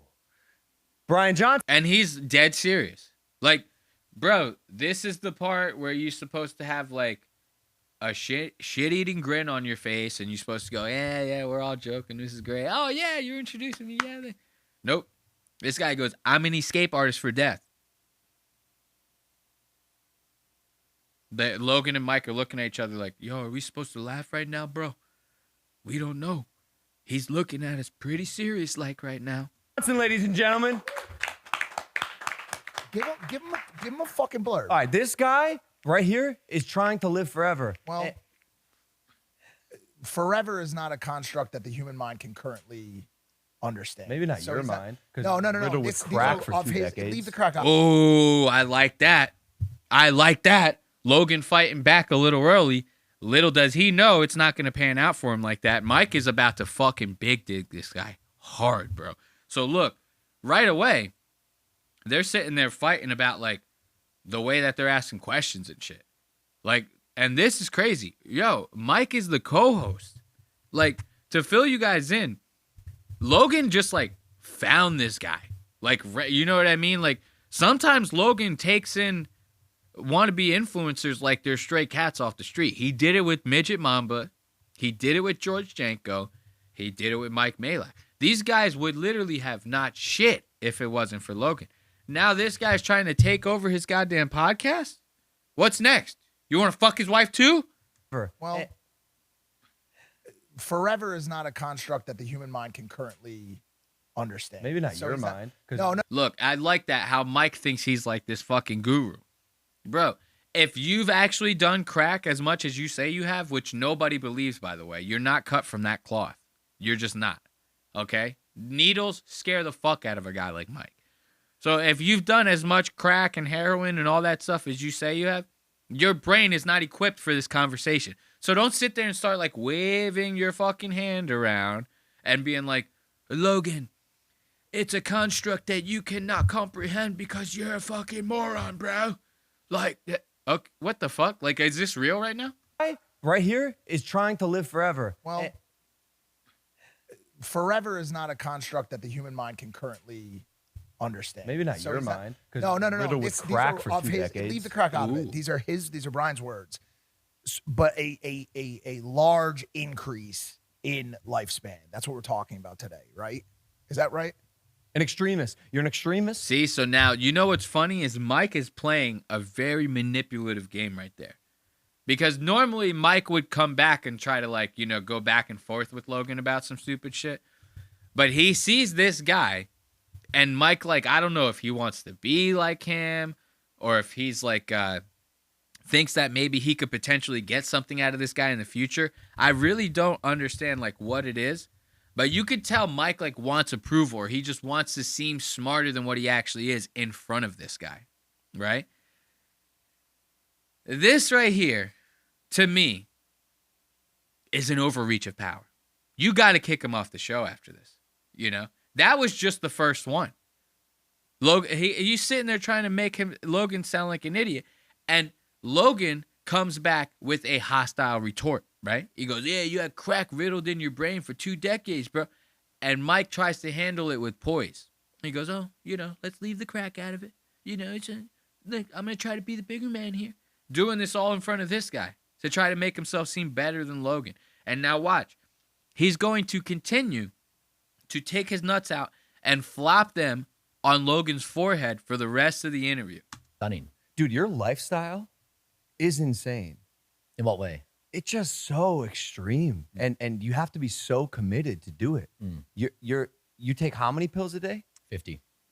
And you have 100% sleep score for the past year.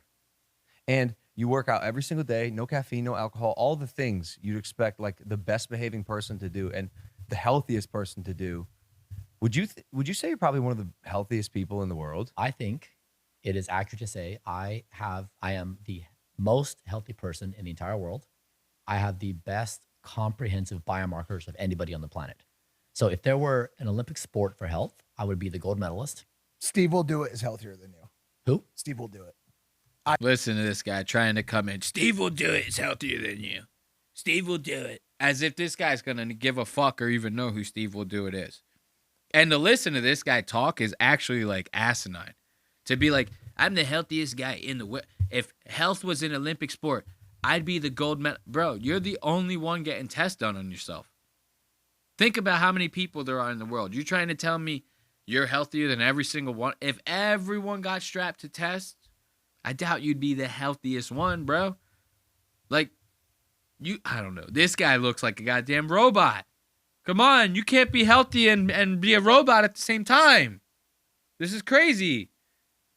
So now watch. Mike is sitting here, again, trying to sound smart, and he's about to flex his nuts on Logan. I'm 100% positive that Steve will do it as the healthiest person on the planet. Okay. He's another creator, super focused on health, cold plunges every day. He's an excessive drinker and gambler. He's got some faults, Okay. but I believe that if you went head to head with him, All right. you guys would have a showdown. He would at least be a close second. Yes. Okay. Can we go one by one? Yeah, by the way of things here, because Like we're gonna go back and forth. We're gonna wrap. Look at that. Look at that. Who's calling the shots in this goddamn interview here? Can we go one by one? Can we ask question to question? No. Like, what do you think this is, dude? This is not back and forth. This is my show. So it's like, to sit there and try to go, hey, can we do like 1 for 1 on the questions? If I was Logan, I'd turn around and go, dude, can you get the fuck off set so I can talk to this guy uninterrupted in peace, please? I don't need you here. Goodbye. Like, what is this? Okay. Can we go one by one? Yeah, by the way of things here, because Like we're gonna go back and forth. We're gonna rapid fire. Yeah. But don't feel free to that's like. not what I meant. Oh, I just meant a little bit of more a regimented approach than our normal rapid fire, because you have a very regimented lifestyle. So now look, did you see that? Logan's already sick of this goddamn dude. So he goes, and this is what's crazy about it. Mike goes, can we go 1 for 1? Okay, how would anybody take that? Aside from, hey, can we go like question for question? So Logan says that, hey, me and him, we're going to go back and forth question for question. And of course, Mike, trying to swing his dick at Logan, goes, no, dude, you're retarded. I didn't say that. I said, I want to do like this thing. He basically says the same thing. No, I have one question, and then you have a question. We're going to structure it different than we normally do. Okay, Logan just said that same shit. So you could see Logan, he starts getting like either annoyed or embarrassed, whatever it is. He's like hitting his head on the microphone. To me, I think it's him being annoyed.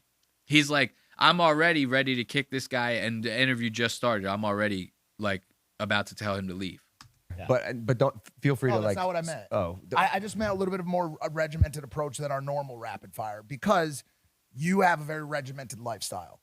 The 3 big ones that stick out to me. Look at that. This guy. Now he's going to go into a whole big spiel. The big thing, he's got fucking his phone out. They both got their phones out trying to ask this guy questions and shit. Now watch this. This is great. You're going to see Logan try to fight back a little bit. And trust me, it doesn't last for very long. This guy gets like one shining moment, and then Mike continues to fucking just make an ass out of this guy. Watch this.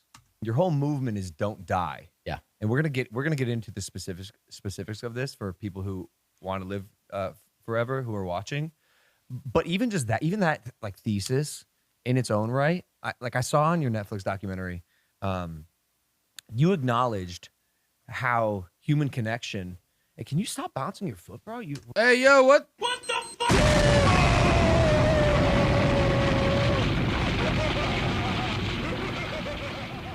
Look at Logan. Logan barely knows what the fuck is going on. So if you're sitting there bouncing your foot next to him and like causing distractions and shit, he's like a fish. He's going to forget whatever he's doing. He's going to start doing whatever's over there. So you can't do that shit to him. You're like really fucking his whole feng shui up right here. Watch this. I love this. Logan's trying to lock in. He's trying to lock in here. And Mike's shaking his foot. He's ruining his whole his concentration's off. We have to send Logan to a concentration camp so that he can concentrate better. In its own right, I saw on your Netflix documentary, you acknowledged how human connection. Hey, can you stop bouncing your foot, bro? I was just really excited for this show. I was pumped to hear about his genetic disadvantage until you curved the entire conversation. Sorry, I'm fucking sorry, Logan. Okay, I'm sorry that I don't age at 0.4. Dude. Okay, back to the show. All right, so Ooh, he tells him, back to the show, bitch. Back to the show, you fucking bitch. I love that, dude. Now watch this. This shit. This is gonna send you guys into a whole new dimension. You guys are going to be like, what the hell is going on here? These guys try to do like a little I don't know. Who's that comedy duo? Abbott and Costello type shit. These guys legitimately are trying to do like like old school 50s comedy shtick routine to this guy, right? Who you already seen is not here to make any jokes. This guy literally called himself an escape artist for death. You didn't even see a smile crack on his face. That's how serious he was. Now watch. These two are going to try to do this little comedy bit on him. And remember Mark Norman with the flower on the nose? He committed to that. It was a big swing. Same with these guys. They commit to this bit and throw the biggest swing at this Brian Johnson dude. And whomp, whomp, it fails. Watch this. You've put out all the fires, you've bathed the kids, you put them to bed, and then you've got a fight with your partner coming, right? You're just exhausted. And so in that moment where I'm like, I just can't take it anymore, the only thing that would soothe me would be like to eat food, right? Like, oh, those brownies in the kitchen or the potato chips, like somehow eating food to soothe my discomfort. What are you looking? I'm fat. I get it. Why are you looking? Well, you do that, Mike. I don't. Well, you do too. Look, so now this is going to be the start of the bit. Is them trying to talk over each other. Now, if you watch this guy, while he's talking, Logan turns to Mike and he gives him the nod. He's like, yo, you ready to do the bit? Right? And like, remember, Louis J. Gomez did this when he bombed on Kill Tony. He looked at Tony, tapped him on the leg and was like, I got a joke for this guy. Gets up there, Tony Hinchcliffe, Louis J. Gomez, take the floor. Louis bombs his ass off. So now you watch, Logan's going to look at Mike for confirmation. He goes, you ready to do the bit? And watch, these guys eat shit so hard. Oh, those brownies in the kitchen or the potato chips, like somehow eating food to soothe my discomfort. What are you looking? I'm fat. I get it. Why are you looking? Well, you do that, Mike. I don't. Well, you do too. You scumbag. No, it's you, sick. Because you're right. No, what you're describing is about all these things. Now, bro, if I had I'm a the shift healthiest past 8 person p.m., of I all would totally time. do You it. drink Go to old In-N-Out, fashioned. go to wherever. Last night, dirty because I like drinking. Whatever. I like drinking. I want to like drinking. I don't want to die, but I also don't want to stop drinking. It's a known fact. Trill. That's it. That's all he has to say. Trill, bro. Think about that. You make that. You go through all that yelling, all that back and forth bullshit. As like this is like a skit out of like Rugrats or something. Like two kids trying to talk to their mom at the same time to get. Okay, you go through all that, and this robot, he doesn't know how to compute it, so he has to go through all of his programming. He goes, "We don't got none of that in the database." Is hit him with the trill. That's his programming talking to him. We cannot compute. Hit him with the trill. So the guy just looks at him and goes, trill, bro. Trill, dude. Yeah, trill. It's fucking trill. Look at this. Trill. Trill. So then you watch the argument. So then, like, or does he say it's real? Does he say trill or does he say it's real? Either way, that's a bad response to this bit. I want to like drinking. I don't want to die, but I also don't want to stop drinking. It's a known fact. Does he say it's real or trill? Trill. So then you watch the argument. So then, like, even see, and he goes right back into the conversation. Look at Logan. Logan's like, bro, we are failing right now, man, and I'm getting demasculated by my own goddamn co-host, bro. Watch. This next one is big. Dude, Mike cucks this guy so goddamn hard. And he gives him the chest tap. He cucks the shit out of him, right? And then taps him in his chest, right? And you're going to see Logan even like looks down at his hand. He's like, motherfucker, I'm a WWE superstar. I'll snap you in half, dog. Watch. Wait until you see this. This is the biggest cuck. Mike might as well married this guy. Mike might as well have stole this guy's wife. Like, how do we think we know anything about existence? Like, we can measure gravity, sure. Like, we can measure molecules, sure. But like these big existential questions, you don't even bother. Like, how could you even approach? So sorry. So that stance would be considered agnostic. Not. No. Yes, it is. No, and he has an agnostic stance. No, because do you believe in a higher power? I'm confused. Like, That's agnostic. No, he's not. Yes, it is. No. Atheist means you are saying you do not believe that there's a higher power. Agnostic means you don't have proof to believe or not believe that there's a higher power. He has an agnostic approach towards higher power. I thought agnostic, you still kind of believe in something up there. No, it's you just don't believe that there's proof to say that there is or isn't, so you just continue living your existence. Yeah, so like I would say you're agnostic. Yeah, I mean, so look at that. You just get done fucking proving this guy all fucking wrong in his own shit. And here's the crazy part. If he would have stayed with that point, it wouldn't have changed the conversation. And nobody would have been listening and go, oh, I have no idea what they're talking about now because he said the wrong word. Like, it wasn't one of those, like, deal breaker words that you're like, yo, if you change this, the whole sentence falls apart. It wasn't like that. To sit there and go, oh, this guy's a little unsure about, like, the way he feels about things. Okay, call him agnostic. And people say that shit all the time. They go, I don't believe in God, but I believe in a higher power. I'm agnostic.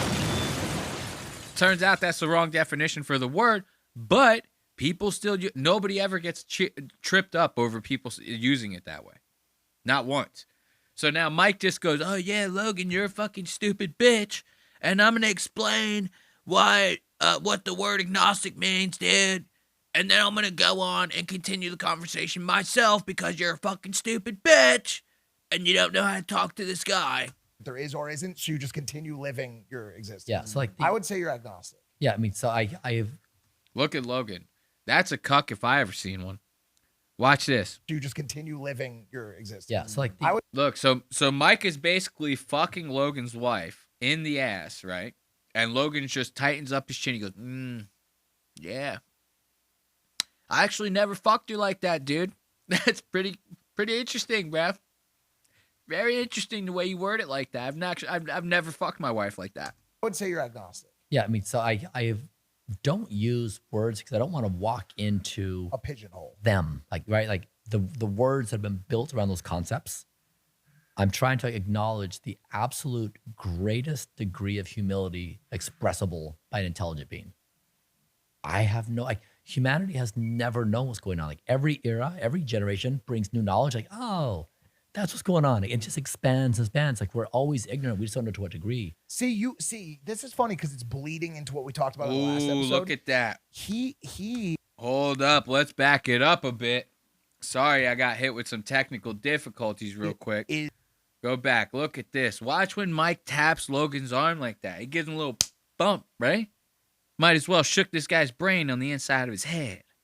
And Logan don't like it. Logan looks down. He's like, yo, I'm about to kill this motherfucker, bro. What's going on? It just expands and expands. Like we're always ignorant. We just don't know to what degree. See, this is funny because it's. Ooh. Look at Logan, bro. Logan's like, I done about had enough of this motherfucker. Look at this guy, dude. It expands and expands. Like we're always ignorant. We just don't know to what degree. See, this is funny because.